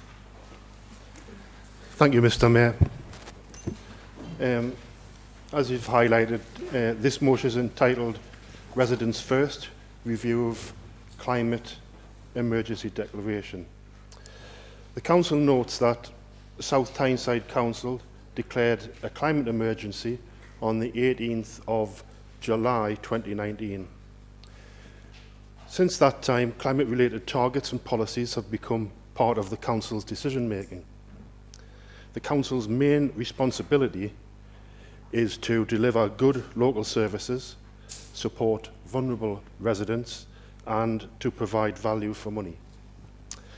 Residents expect the Council to focus on essential services, financial responsibility, and local priorities. The Council believes that the Council can continue to improve local environment without maintaining a climate emergency declaration. I just want to highlight that again. We can continue to improve the local environment without maintaining a climate emergency declaration. Spending decisions should be based on affordability, value for money, and clear benefits for South Tyneside residents. Core services, economic growth, and the cost of living should take priority over climate targets that are not statutory requirements. The Council resolves to rescind the climate emergency declaration adopted on the 18th of July 2019 and requests officers review any policies, targets and spending commitments that were introduced as a result of the climate emergency declaration. Report back to the Council any financial or legal implications, opportunities to reduce costs and improve value for money, and recommend changes to effective policies and strategies. Ensure that future environmental initiatives are only pursued where they are practical, affordable, evidence-based, and deliver clear benefits for South Tyneside residents. reaffirm the Council's commitment to clean streets, parks, recycling, food protection and other local environmental services. Thank you, Mr. Mayor. Thank you, Councillor. Is that seconded? I second the motion. Councillor Sebenga, second the motion.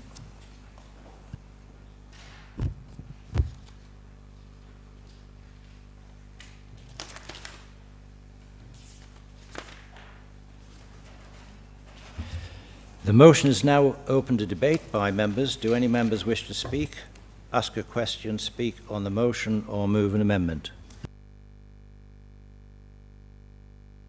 I didn't see who got the hand up there first, so we'll start with Councillor Taylor.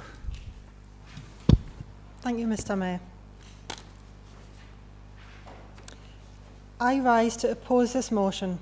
The Climate Emergency Declaration was proposed by the Green Group in 2019 and supported by councillors across the Chamber, including the then Labour administration.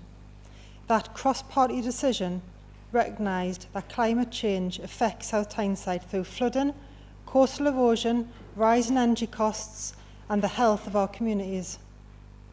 My main concern with this motion is that it creates a false choice between climate action and delivering good local services. The reality is that climate action often is good local government. Reducing flood risk, improving energy efficiency, lowering running costs, improving air quality and attracting external funding all benefit our residents while helping protect public finances. Much of what this motion asks for is already happening. The Council already has to consider affordability, value for money and evidence before spending public money. Every significant decision is subject to financial assessment, officer advice and democratic scrutiny. The Climate Emergency Declaration has never prevented prudent financial decision making, and there is no evidence that rescinding it would save money or improve services. What this motion would do is weaken South Tyneside's leadership on issues that remain critically important. The declaration provides a clear commitment that environmental, financial and social impacts are considered together when decisions are made. It supports long-term planning and demonstrates that we are serious about protecting our communities and preparing for future challenges. The Environment Agency estimates that by not investing in flood prevention, 8 times the amount will have to be spent further down the line. That is a good example of how environmental action and financial responsibility go hand in hand. This Council can continue to deliver excellent service, spend public money wisely and also protect our environment at the same time. These goals are not in conflict. For those reasons, I ask members to reject this motion and retain South Tyneside Council's Climate Emergency Declaration. Thank you. Thank you, Councillor Taylor. Councillor Owen Palmer. Thank you, Mr. Mayor, and thank you for that, for speaking, actually, Councillor Taylor. I agree with a lot of what Councillor Taylor said, but I mean, to be quite honest, I'm a bit perplexed about this motion because it says that you want to rescind the Climate Emergency Declaration, but then you go on to say that you're going to do all the things that are going to protect nature and look after the climate and provide habitats and improve the air quality and reduce flood risk. So I don't actually know whether you're just sort of making a point by saying this, by saying, you know, Reform nationally disagrees with climate change, we don't believe it's true, but then you go on to say that, well, actually we do believe it's true because we're going to do all this to support nature. So I'm just a bit bamboozled really about why this has been so important that it's Reform's first motion in this chamber. It just seems a little bit odd. I'd be curious to know what the opposite benches feel about things like renewable energy and wind power and flooding. I mean, obviously Kennedy's Corner down in Tyne Dock is regularly flooded. It seems very odd to put in a motion like this when half of Europe's on fire and Scotland's on fire. I find it hard to believe that anyone in this day and age, given what's happening in the world, fails to believe that climate change is a real thing, and if it's not a real thing, then why are you getting rid of this if it is a real thing? Thank you. Thank you, Councillor. Councillor Herbert. Thank you, Mr Mayor. As we've all seen on the news, the recent heat waves have resulted in hospitals declaring critical incidents, ambulance services facing record demand, transport's been disrupted, schools closed, half of England is now in drought conditions, and firefighters are battling major fires across the country. Britain has entered a new climate reality. Reality. Extreme heat is no longer an occasional anomaly, but an increasingly defining feature of the UK's climate. 10 warmest years on record have all occurred since 2002. England has experienced 4 major summer heat events since 2018, and the 3 warmest Junes on record have all occurred during this decade. It is already a public health emergency. It is estimated that 2,700 health-related deaths occurred during the May and June heat waves in England and Wales. Heat-related deaths could more than triple by 2050 without stronger adaptation. And Councillor Smith talked about protecting the vulnerable. The most vulnerable to heat are the very young and the very old. The green economy is the fastest growing sector in the country. New analysis from the CBI reveals a 105 billion sector generating high wage jobs across every UK nation and region. The transition to net zero is often framed as a cost on the economy, but growing evidence, including from the CBI, points to a different story.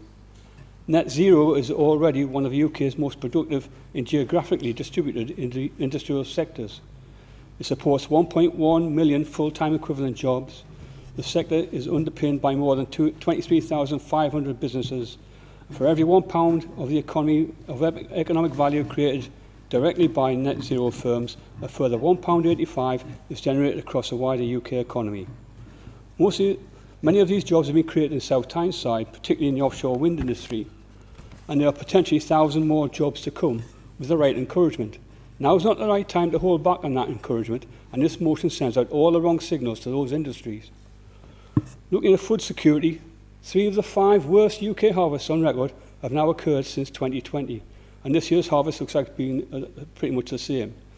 This is already driving up the cost of living prices, with food prices going higher, and domestically grown food will now become harder to come by, meaning an increased reliance on imports. This leaves farmers asking, actually, if it's too financially risky to sow their crops. In a report by DEFRA, it warns that our food supply faces catastrophic failure by 2030. Their report, informed by intelligence agencies, including MI5 and MI6, have assessed how environmental degradation could affect UK's national security. Looking at national security, a NATO report on climate change and global security... Excuse me, Councillor Herbert, would you mind summing up, please? Right, okay, right. So we can see this is all borne by burning fossil fuels. The climate change is moving north. We've just got to look at France and Spain to see what's coming our way.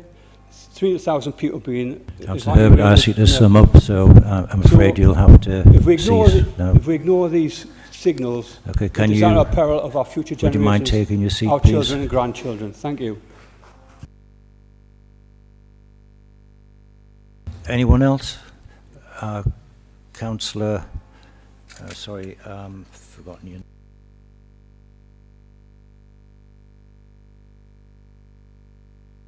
Yeah, thank you.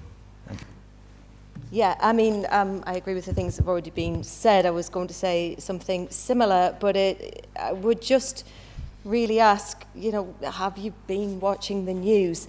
Apart from anything, this sends a message. What we do in local government matters.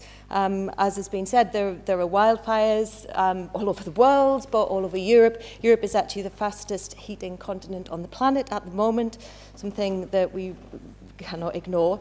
And, you know, this is obviously due to fossil fuels. And we also have fuel insecurity due to a lack of investment in renewables. Just have a look at the price of petrol as we all drive off on holiday at the minute. It's very expensive. I would also ask how many people in here have spent time on the beach this week collecting nurdles. I was there today. released due to an over-reliance on plastic, a lack of decent EU guidelines on how to transport the things. Dare I mention Brexit? I won't, but the point's there.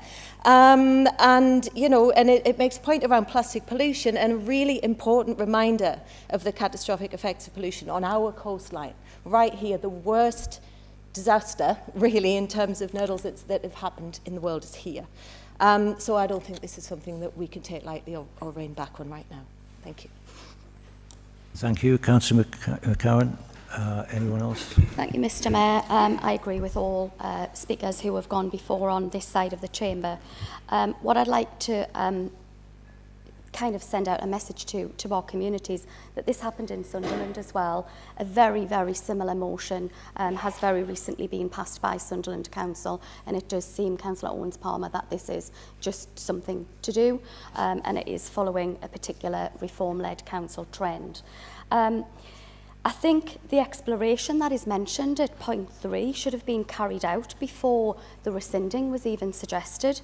It says to report back on any financial or legal implications, opportunities to reduce costs and improve value for money, and recommend changes to affected policies and strategies. Should this not have been done before you bring the motion to this council? Should the homework not have been carried out? I also feel that the point 5 is contradictory. You mention flood protection. Well, if you don't know, Felgate flooded in the, you know, kind of at the times Thunder Thursday occurred, and we have a massive flood defence system put in place. Tonight, you've just agreed a local plan that is going to absolutely terrorise, and I don't use that word lightly, the people of Felgate who have flooded and have been out of their homes for nearly 2 years at a time. So I think the confirmation of what you're supporting, reaffirming at point 5, can't be carried out if you rescind this particular declaration. And I'd like to know about affordability as well, as other colleagues have said. What cost is it, and what are we going to do with the savings that it would appear that you're going to make but aren't cited? Thank you.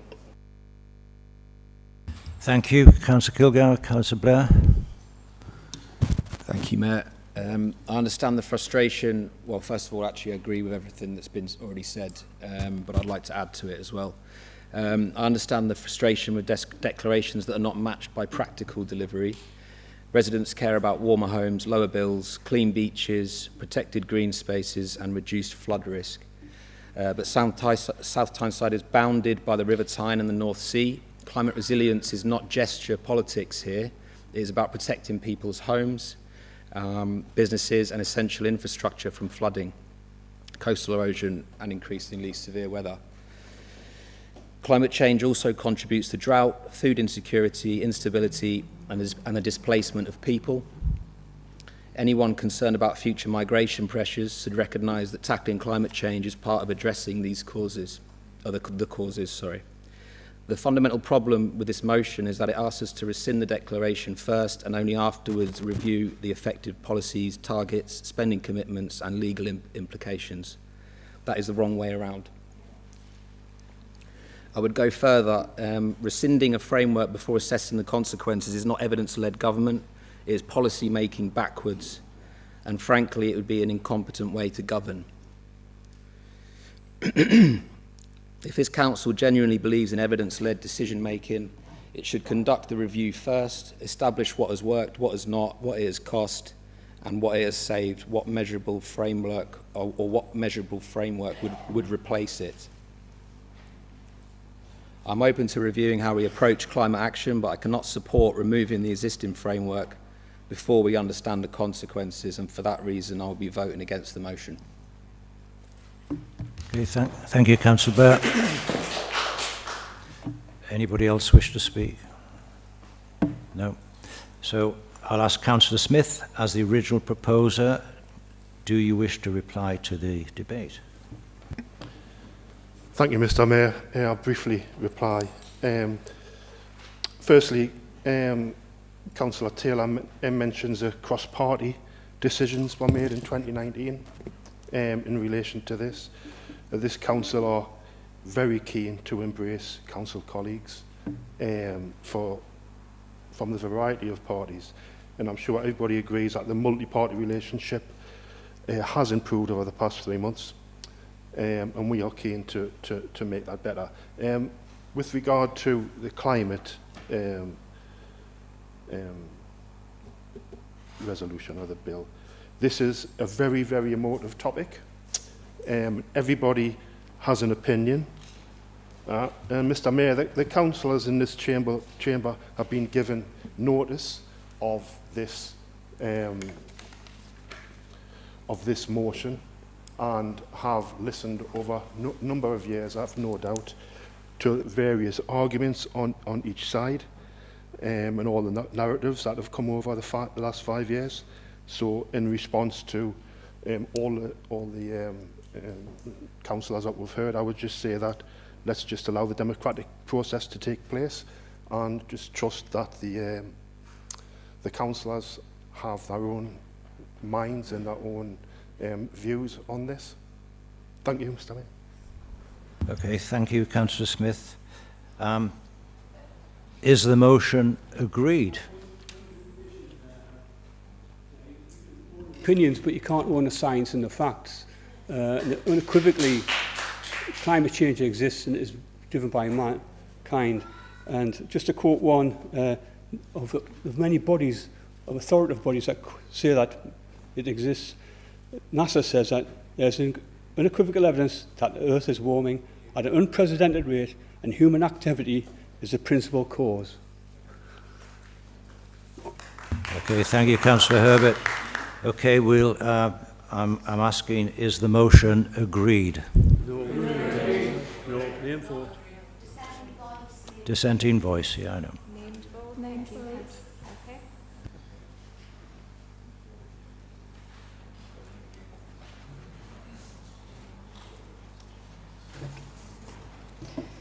Okay, members.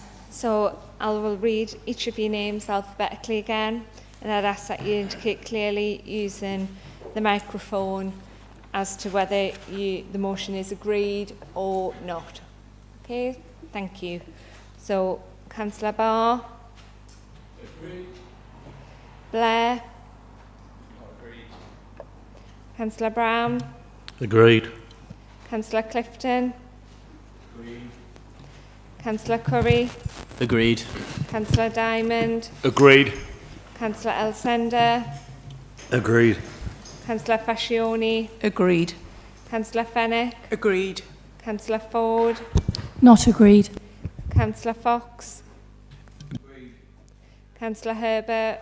Not agreed. Councillor Humphrey. Agreed. Councillor Jones. Agreed. Councillor Kilgour.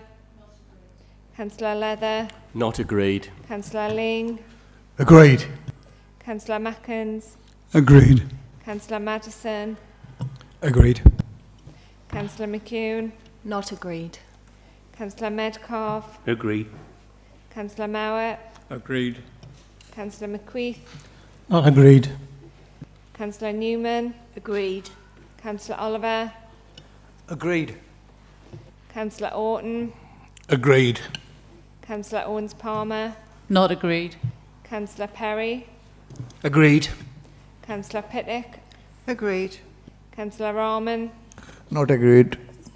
Councillor Rice. Agreed. Councillor Richardson. Agreed. Councillor Ross. Agree. Councillor Royal. Agreed. Councillor A. Smith. Agreed. Councillor M. Smith. Agreed. Councillor S. Smith. Agreed. Councillor Stead. Agreed. Councillor Stonehouse. Not agreed. Councillor Sebenga. Agreed. Councillor Taylor.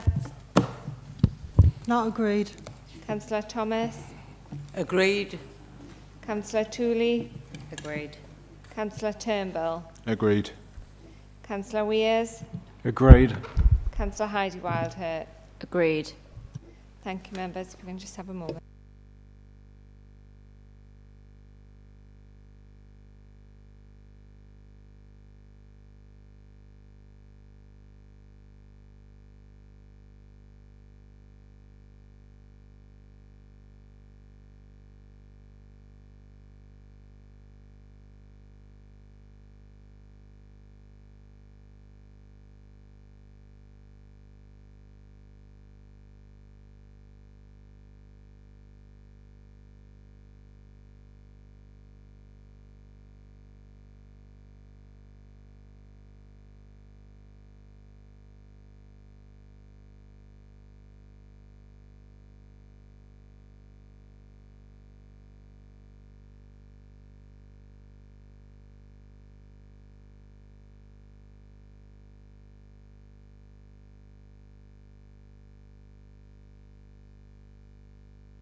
Okay, the result of the vote is 35 agreed, 11 not agreed. I therefore declare the motion carried.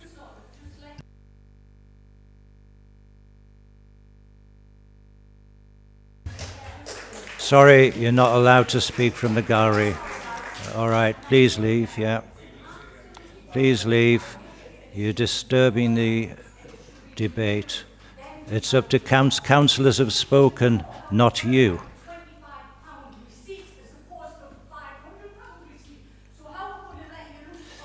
Please leave the chamber. Councillor Oaten, did you want to say something? I'll allow it, yeah.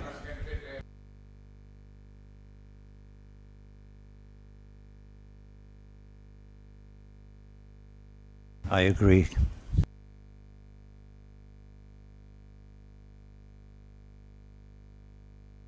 Motion 2, Nature Recovery Environmental Resilience in South Tyneside has been submitted by Councillors Taylor, Leatherford, Blair, Stonehouse, McCowan, McQueith, Herbert, Oden and Rahman. Councillor Taylor, please present your motion. Thank you, Mr. Mayor. And based on opposition really wanting to help the environment, I'm hoping everyone's going to get behind this motion. I'm pleased to move this motion on before I begin, I want to make one thing clear. This isn't a Green Party motion in the traditional sense. It's a motion about common sense. It's about protecting our borough, spending public money wisely, and leaving South Tyneside in a better condition than we found it. Whatever political party we represent, every one of us wants cleaner neighbourhoods, safer communities, healthier residents, and value for taxpayers' money. That's exactly what this motion seeks to achieve. Our national environment is one of South Tyneside's greatest assets. From our award-winning coastline and parks to our woodlands, rivers, allotments and local nature reserves, these places improve people's quality of life every single day. But they also save us money. Trees and green spaces also help absorb rainwater before it overwhelms drains. As we see more intense rainfall due to changing weather patterns, these natural flood defences become increasingly important. Nature is often cheaper than concrete. There are health benefits too. People with access to quality green spaces are generally more active, experience lower levels of stress and enjoy better mental well-being. Healthier communities place less demand on public services over time. This isn't just good for the environment, it's good for our finances.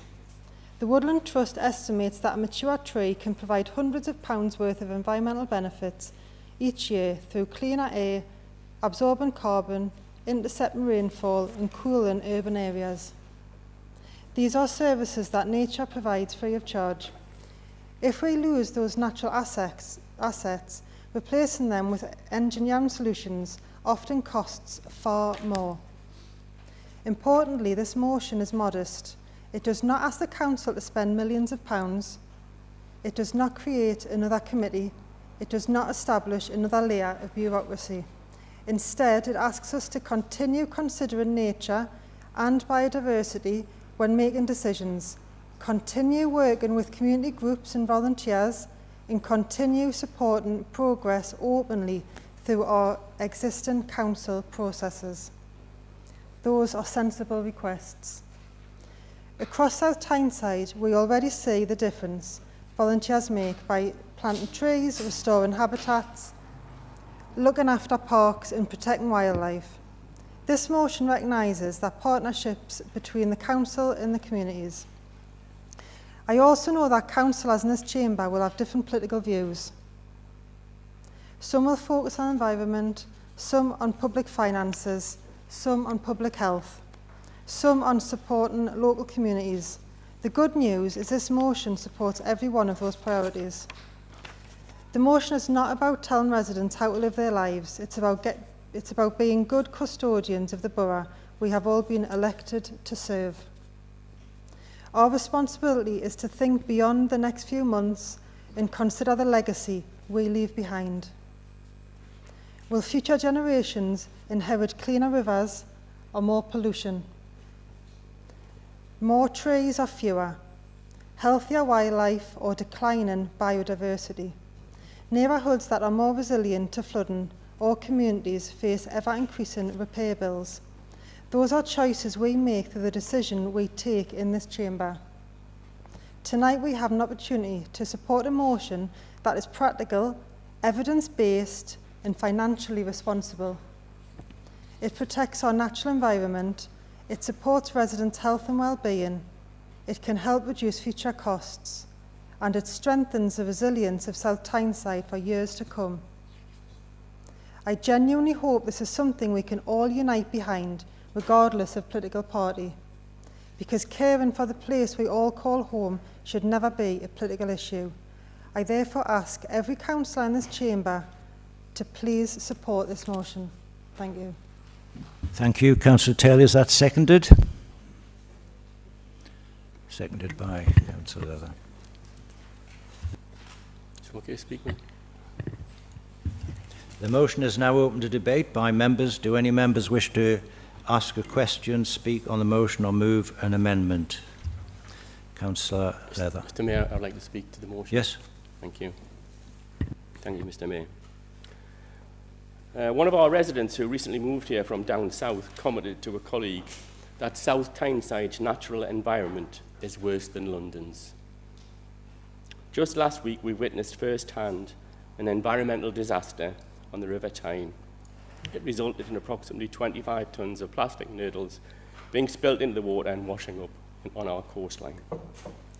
Successive governments and local authorities have concentrated on economic growth and destroyed our green and pleasant land.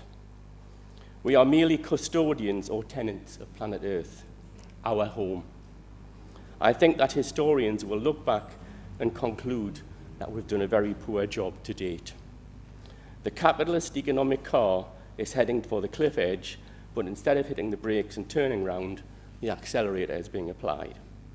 The result can be seen every day in the news. According to last week's Sunday Observer, forest fires in Spain and France have resulted in approximately 250,000 people being evacuated and thousands of acres burnt. Privatised water companies are allowed to pollute our water. Our natural fauna, insects, birds and animals are facing declining numbers, if not extinction. And what are most politicians who are in power doing? Like the proverbial Nero, they are merely watching whilst Rome, or should I say Earth, burns. This is not good enough. Since the Council adopted the Climate Emergency Declaration 7 years ago, I think it's fair to say our environment has deteriorated. My colleague said that the Imperial College London has said there have been approximately 2,700 extra deaths in England and Wales. Another approximately 13 million people face in the UK a long-term risk of coastal flooding. Internationally, the figure is considerably higher. So if the status quo continues, the number of economic migrants seeking shelter in the UK is bound to increase over the coming years, and stopping the boats will be the least of our problems. Global warming is not an urban myth, it is a scientific fact. The longer we, as an interdependent, international community, delay in addressing the problems, the more the costly final bill will become. We need to embrace our natural environment, support sustainable economic growth, and reduce our carbon footprint. Thank you, Mr. Mayor. Thank you, Councillor Leather. Anybody else? Councillor Kilgour. Thank you, Mr Mayor, and thank you to yourselves for bringing this motion. It is really welcomed. I hope Reform UK do support it on behalf of the members that have brought this motion, but I honestly don't know how you could. We've just voted on, or not, the local plan, which has decimated, or will decimate, Felgate Greenbelt. It will cause flooding. It's very... I think I'm speaking, Mr Mayor. It will cause flooding. There is very great risk of that. We've also, or Reform UK have also rescinded the climate declaration of emergency this evening as well on the very first motion to this council. I would just ask as well, what would have happened if we didn't have that declaration? We've already heard that it has worsened, the situation has worsened and is very likely to worsen. Without specific focus on it, it can only be even more serious, as we can see. So I do hope you endorse it, but I don't know how you can, given what you've done this evening. Thank you. Thank you. Councillor Kilgour. Did I see your hand up, Councillor Pittock? I'm sorry, just Councillor Taylor, I'm just a little bit confused in relation to what additional measures will this motion bring that's not already in place? I can't stand up, I'm too tall. Just raise a point of information. Nobody's standing up this evening. Yeah, I think one of the problems is that some people are quite tall and then they can't speak into the microphone, which is why I agree with you that the protocol is to stand, but I know that some of the taller members, there are complaints that they can't be heard because they're too far away from the microphone, which is why I've been allowing it tonight, but we'll see if we can rectify that in the future. Okay? A matter of constitution, and it's, well, it is. Yeah. Yeah, all right. All right. Ole, okay, I need to shut this down. Okay, can you take your seat, Councillor Kilgour? We've accepted your point, and I've answered it, and I've told you why I've been allowing it tonight. I am well aware that you should stand. But there have been complaints about people not being able to hear as well, so it's a bit of a trade-off, really. But we'll try and get that right next time, okay? Thank you. Anybody else? Sorry. Yeah. Councillor Oaten. Thanks very much, Mr. Mayor. I will stand up and I won't use the microphone because I don't think I need to. Just a couple of points. I'm sorry. Yeah. I'm sure they're going to hear me. Right. Very, very simple. I don't understand why this motion is forward. We've already agreed that most of these items are very, very beneficial. There's no two ways about that. But it's where the council therefore resolves to reaffirm this, continue that. There'll be a question for Councillor Taylor answering, but I just don't understand what new this is bringing to it. You know, I think the climate emergency situation has brought a lot of this out and has made all these measures come in. But I don't understand what we're trying to change. As for the expansion on the motion, I don't understand how our activities where the climate's concerned, not saying nothing about changing maritime law and stopping ships crashing, nothing at all in there. So perhaps we could get answers to those things. Thanks very much, Mr. Mayor. Thank you, Councillor Oaten. Anybody else wish to speak? Nobody over here. Councillor Ford. Thank you, Mr. Mayor. I welcome the point that was made by the proposer of the previous motion about cross-party working. This is a key example of where we could work together on this, and I think the key points about what the resolution that we're calling for is to encourage the use of evidence, innovation, and less environmentally harmful technologies and practices that reduce pollution. So it's asking for more use of this evidence. And then the last point is about requesting that progress on all this work is reported to us. So I honestly don't think there's anything controversial about this motion. I think it's encouraging us to do better on the things that we're already doing. Thank you, Councillor Ford. Anyone else? Councillor Cowan. Thank you. It was just a quick point on your ships crashing. I just wanted to clarify that the issue is that the way that these plastic noodles are actually transported following EU guidelines, they're in sealed containers. That if there is something like that happens, they are very unlikely to spill out into the sea. Whereas what's happened at Port of Tyne is that we're not under those guidelines. They're held in bags. They just went everywhere. So, you know, it's Port of Tyne. So it's important that we all understand what is going on here and that we do what we can as a local council to try and stop these things from happening again. Thank you. Thank you, Councillor. Councillor Blair, did you want to speak? Yes, thanks, Mr. Mayor. Yeah, I'd just like to, thanks for those points and also for your sobering summary of what's going on at council level. But actually, I'd like to make a correction. It's not up to 25 tonnes of nurdles. Thanks to Port Tyne drip feeding information, as seems to be the habit of these kind of in these kind of incidents by these big companies. It was 2 containers, so it's actually could be considerably more than 25 tonnes. It's 25 tonnes per container. And the other point there as well, Councillor McKeown, actually it's voluntary guidance says you should actually transport these nurdles below deck. If they'd followed that voluntary guidance, we wouldn't be in this mess to start with. Right, back to the motion though. Thanks, Councillor Taylor, for bringing that. I want to focus on why protecting our natural environment also helps create a stronger and more successful South Tyneside. Clean beaches, attractive parks, thriving wildlife, tree-lined streets and well-maintained green spaces make this borough somewhere people are proud to call home. They support tourism, local businesses and the health and well-being of our residents. Protecting nature can reduce longer-term costs too. Healthy habitats can improve air quality, reduce flood risk and make our communities more resilient. The recent Nurdle spill has shown why environmental resilience cannot simply be something written into strategy. Our rivers, beaches and coastline have been affected, while volunteers and community groups have stepped forward because they understood the urgency of the situation. But I do not believe the overall response has shown the urgency an incident of this scale required. If you want to go take a look at the river after this, guys, you'll see plenty of nurdles just lying there everywhere, still waiting to be picked up.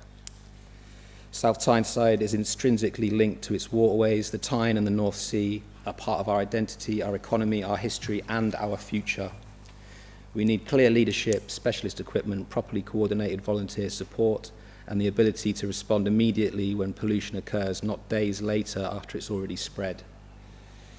There must also be clear application of the polluter pays principle, so local taxpayers and volunteers are not left carrying the cost and responsibility for pollution caused by others. Our environmental commitments must also be measurable. We should be able to report how much habitat has been restored, how many trees have been planted and survived, whether pollution is reducing and whether residents have better access to good quality green and blue spaces. Supporting this motion should also mean learning from the Nurdle incident through a full review of the response, what worked, what was delayed, and what capacity South Tyneside needs to respond more quickly in the future. This motion is about more than wildlife. It's about creating an attractive, resilient and forward-looking borough and leaving a positive legacy for our children and grandchildren. That is something I hope every councillor, regardless of political party, can support. Thank you. Thank you, Councillor Blair. Any more? No.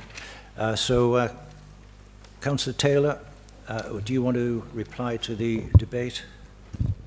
Yes, thank you, Mr. Mayor, and thank you for everyone's comments. It's just, obviously we've got a great deal of responsibility as councillors in bringing motions to council, even when it's a few of the things are things saying, well, I'm sure I will continue. I understand that, and maybe it'll be important if I read out, because it's only a few lines, Mayor, if I may, just for people at home.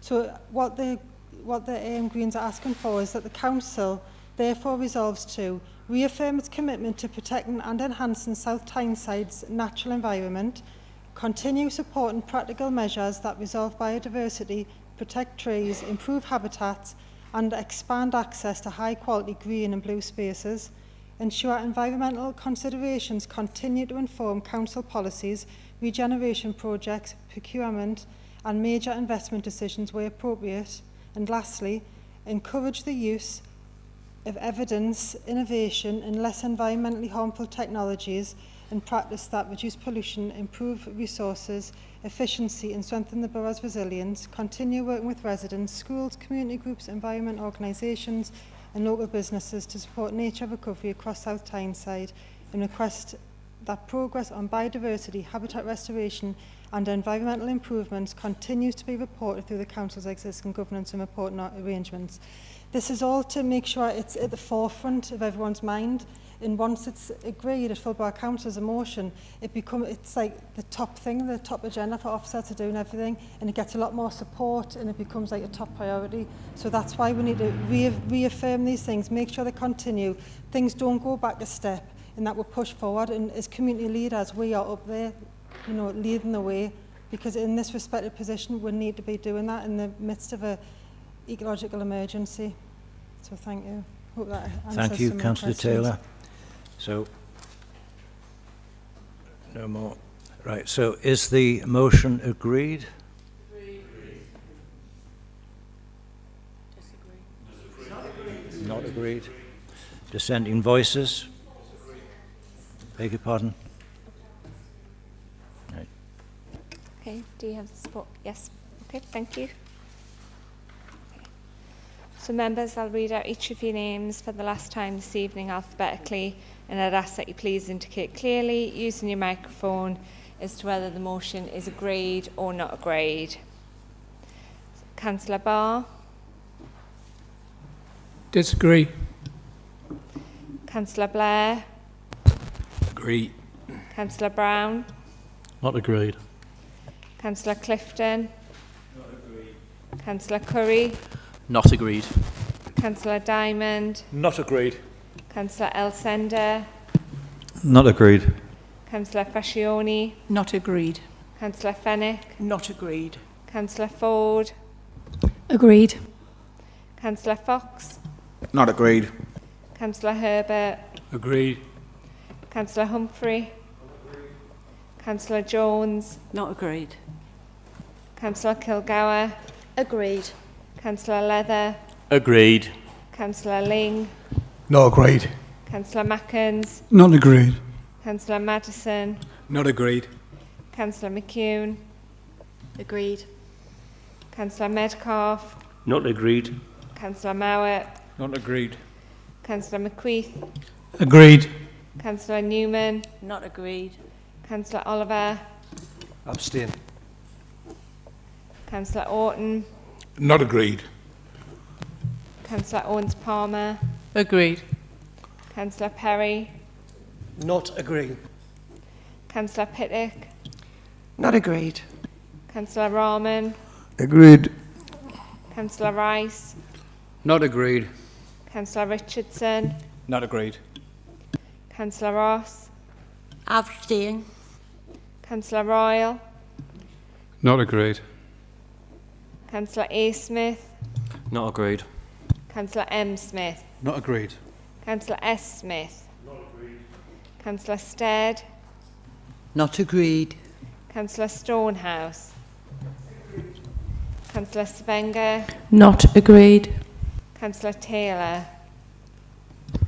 Agreed. Councillor Thomas. Not agreed. Councillor Tooley. Not agreed. Councillor Turnbull. Not agreed.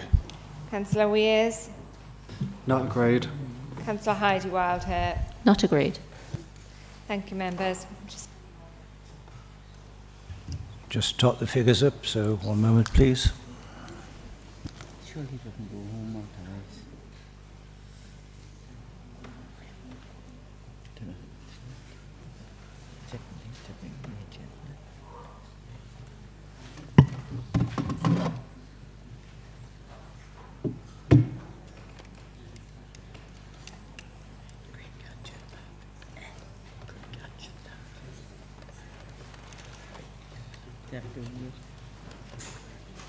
Years ago.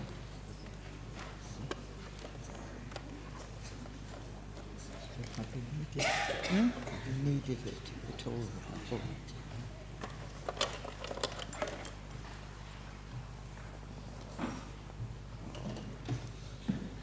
Dear.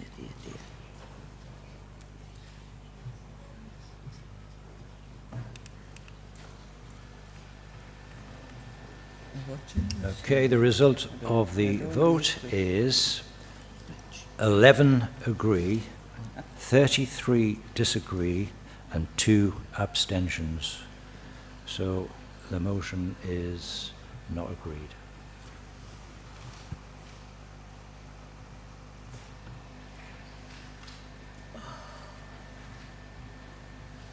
Okay, colleagues, thank you. That concludes the business of council today, and I wish you all a very good evening.